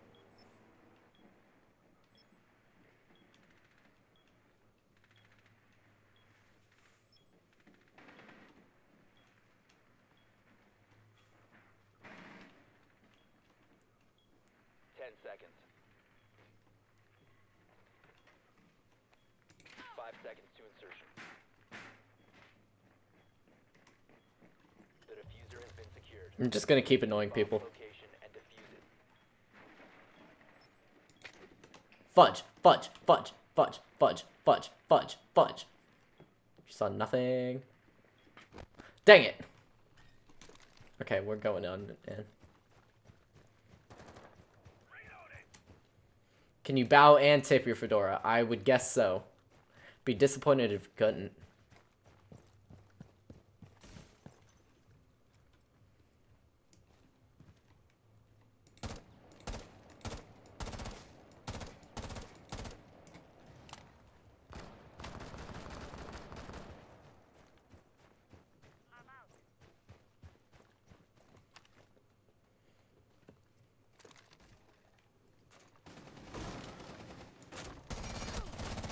Fudge.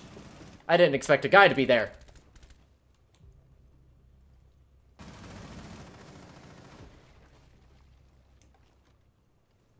Must recover the diffuser.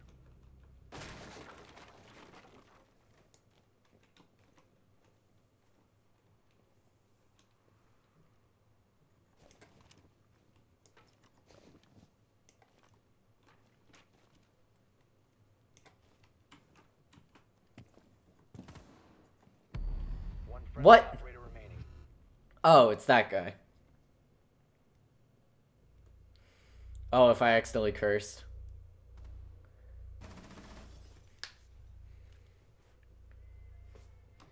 Me. Oh, you are dead, fam. Oh, nice. Oh, yeah, you're still dead. Eliminated all friendlies. Look at that score, 420.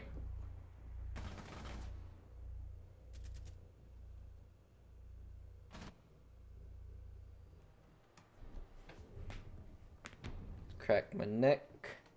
Let's get down to business.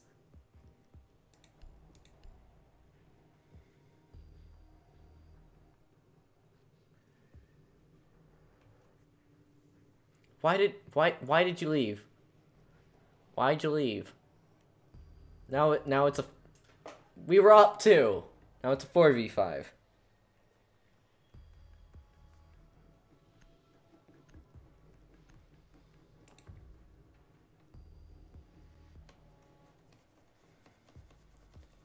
Secure the area. Keep the Okay, bomb here we go. protected. Oh, come on. It's, again, the sites that you can't use them on. But I'm gonna try to use them anyway. Compromised. Plan accordingly. No. Pick that up. Pick that up. That's a garbage placement. Right there. Setting up.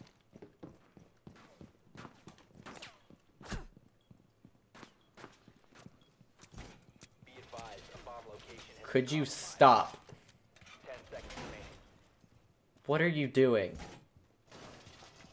5 seconds left.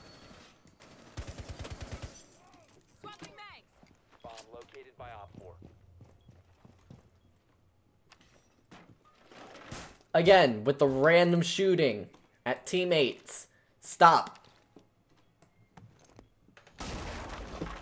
Fudge.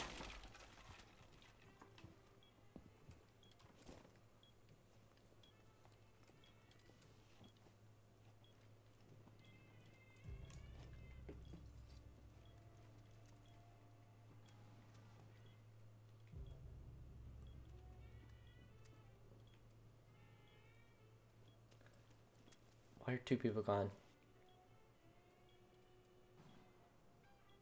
I'm at least gonna watch this. Oh, fusing.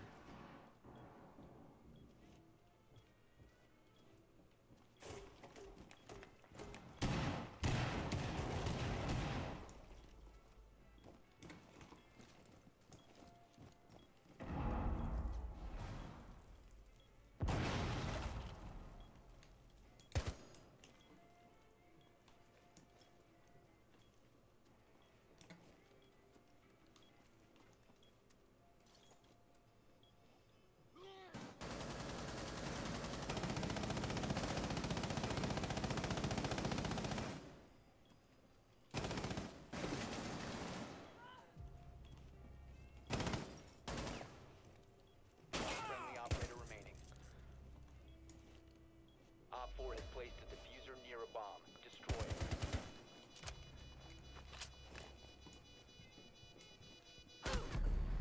What?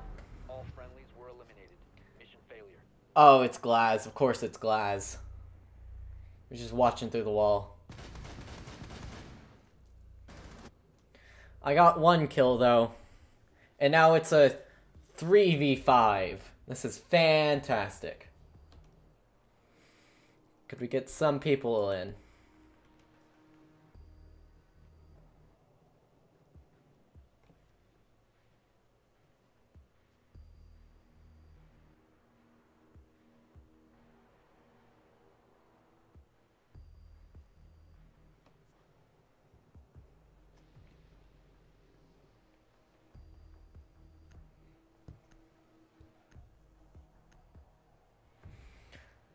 Here we go. Watch me 360 no-scope these scrubs. Because that's how gamer talk works, right? Heading out.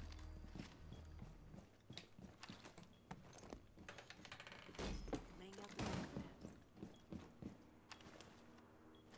mat. Pick up that armor. Op 4 has located a bomb. Plan your defenses accordingly.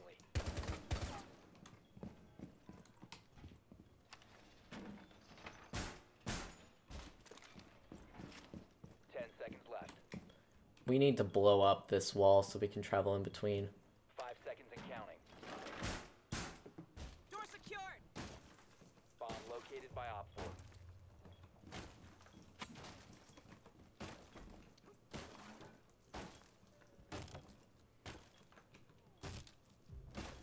Someone killed their own teammate, thank you.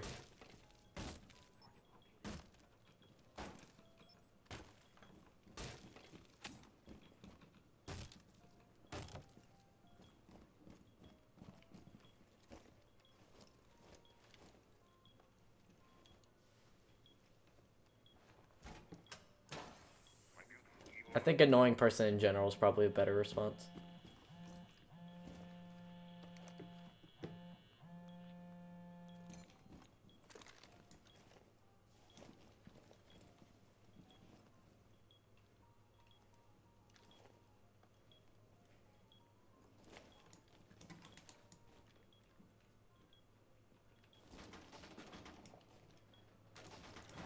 Oh, they're above us.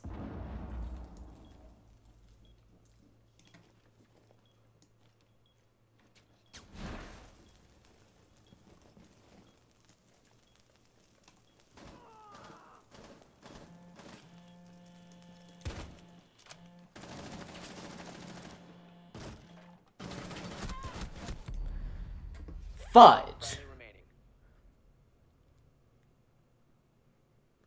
I broke it at the wrong time.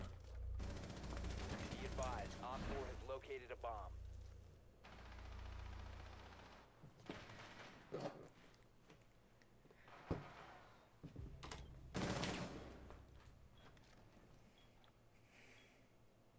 Don't die. Win this. Win this for us.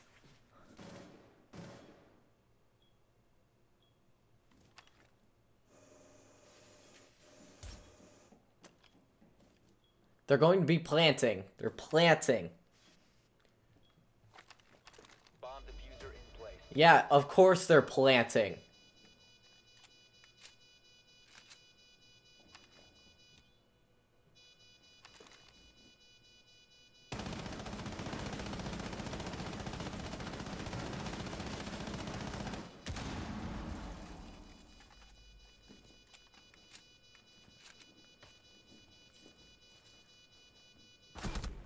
Yep, there we go.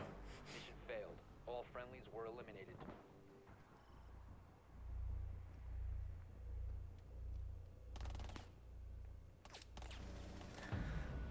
Rip.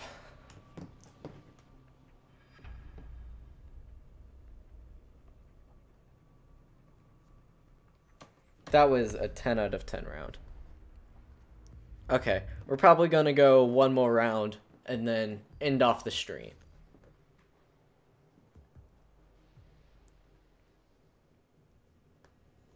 Nope, that's not what I wanted to go to. Thank you for live chat.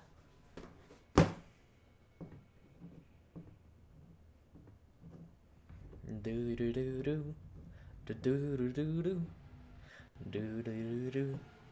Oh, this map. Skyscraper. 11 out of 10 would play again. 3v5 every day, bro.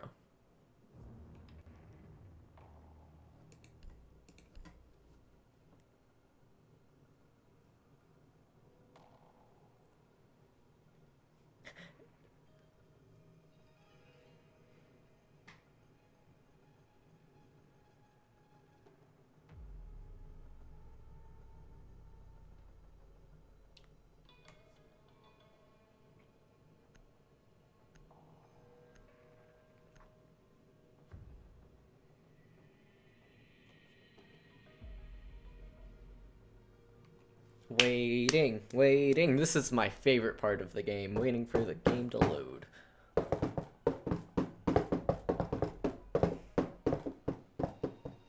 If I was good, this would be more entertaining, but I'm not. We need to locate a bomb.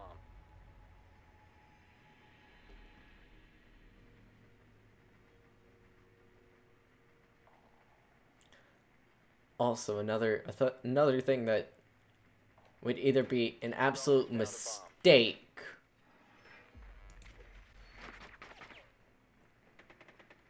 to do, or it would be fun and still would be a mistake,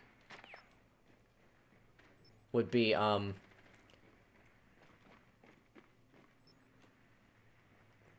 seconds before insertion.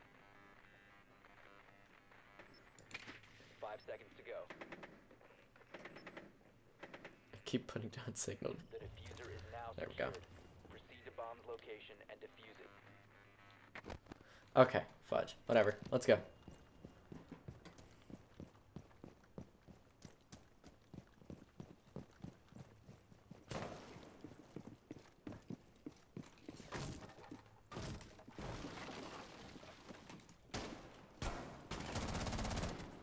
Oh, get flicked on.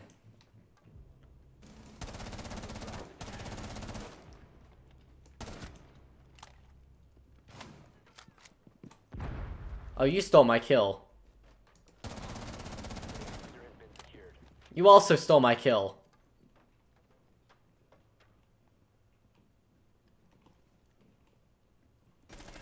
Recover the diffuser.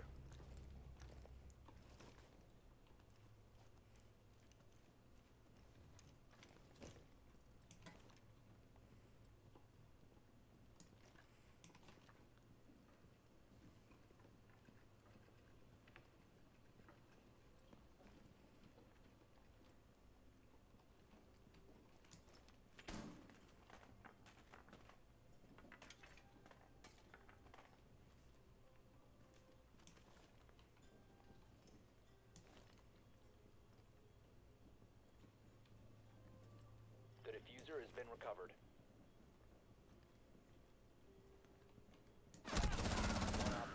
Wrecked. I knew there was someone over there.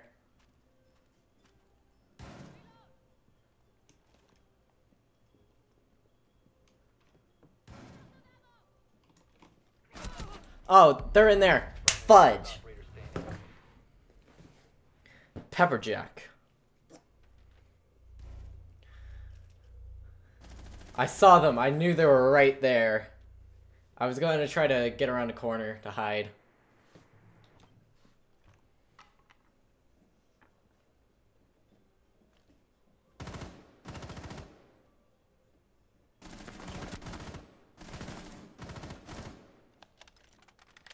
Get him. Get him. Get him.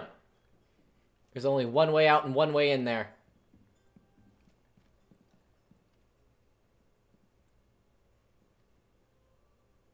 What are you doing? There's only one other person. What's this guy's ping? Not bad. There's just one guy on our team with incredibly a lot of ping. Oh, because it's the guy that we're going against. That has ridiculous amounts of ping.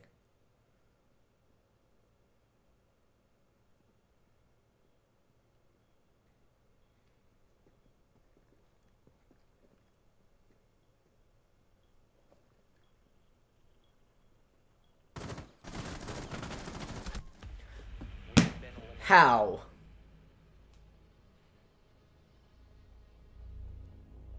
How did you not kill him? You had a lined up headshot on him. You should have just waited and lined that up. I have not checked my chat. I'll check that real quick.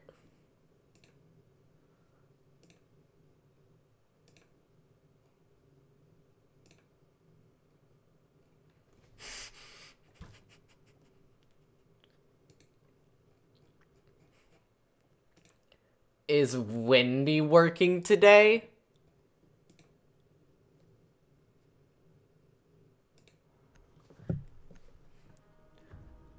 But is Wendy working today?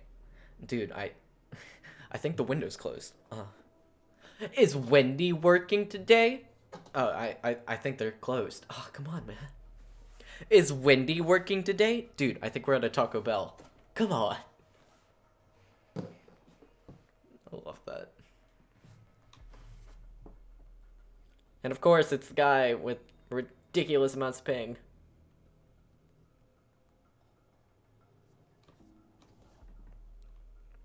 Protect the bombs.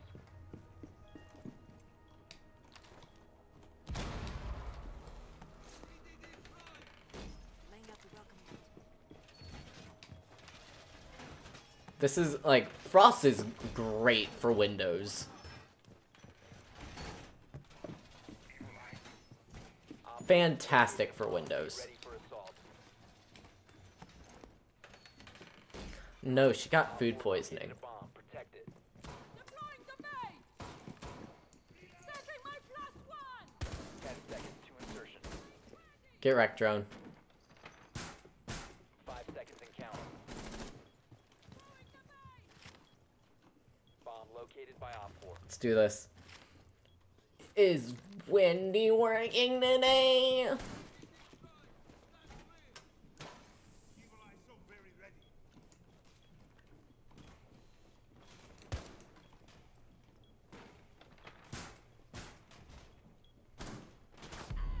What was that?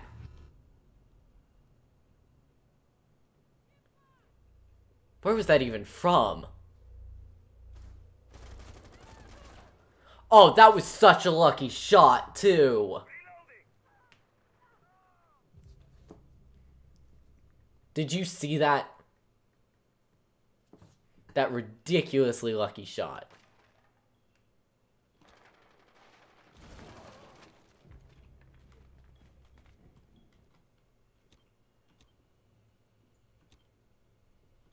One friendly operator remaining. Great.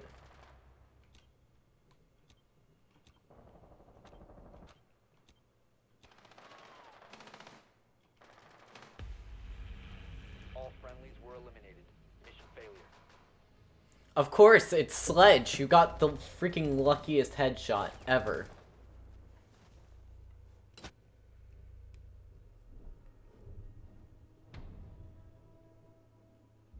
It's legal. Pedro, it's legal. It's just super scummy. Actually, let's go with that. Let's go with their method of sledge. No, even worse. Let's go Glaz.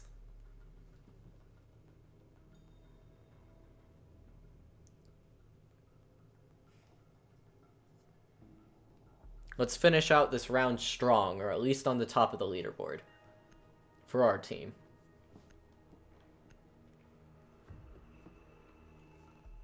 Is this guy AFK? Great.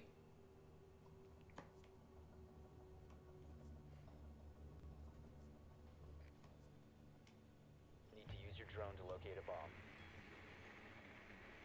The guy's AFK. No, he's not. Then why did he choose recruit?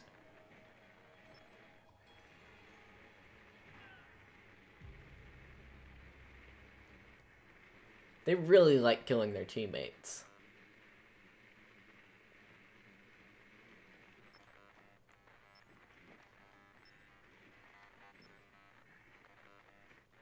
Your drone has found a bomb. 10 seconds to go. Skirt. Skirt. Dang it. Insertion in 5 seconds. The diffuser is Hacking confirmed. You've located a bomb. Make your way to its location and defuse it.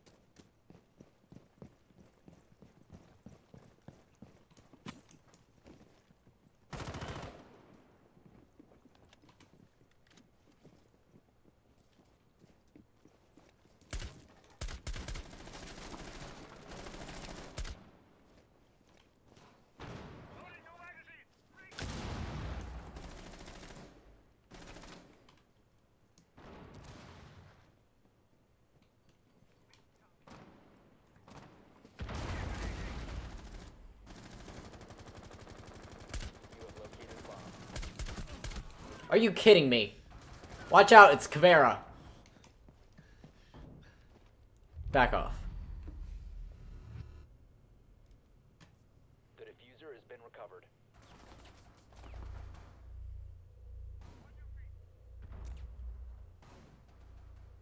The diffuser is no longer in your possession. How did... It's Kavera. It's freaking Kavera. Op 4 eliminated all friendlies. There was no way.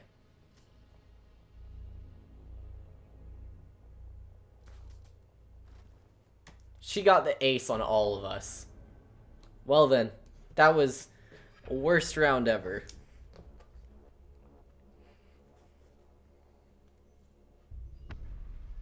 Ten out of 10.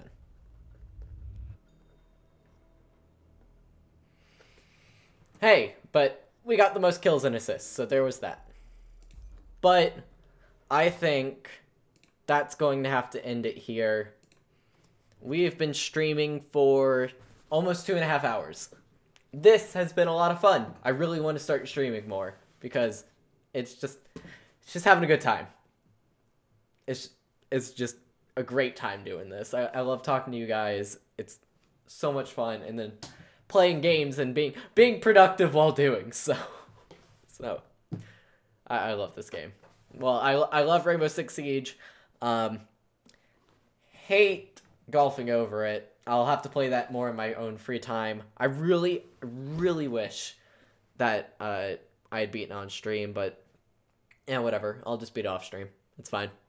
0 out of 10. Buy the deluxe edition. If you want Rainbow Six Siege, do not get the starter edition. The $15 one, don't do it. Ridiculous amounts of grinding. It's either get the $40 version or wait for it to go on sale to get it for $20. Either way, if your computer can handle it, get Rainbow Six Siege. Highly recommend. It's great. And I want to do this more. I really want to do this more. I think like even when videos are coming out, I want to stream more.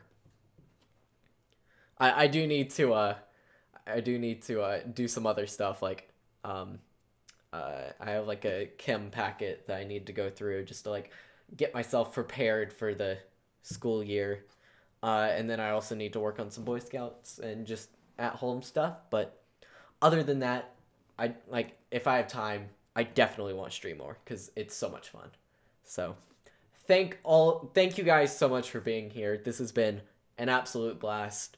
And I will see you guys. And we actually never dropped any frames. That is great. That is good. I am glad nothing bad happened during this stream.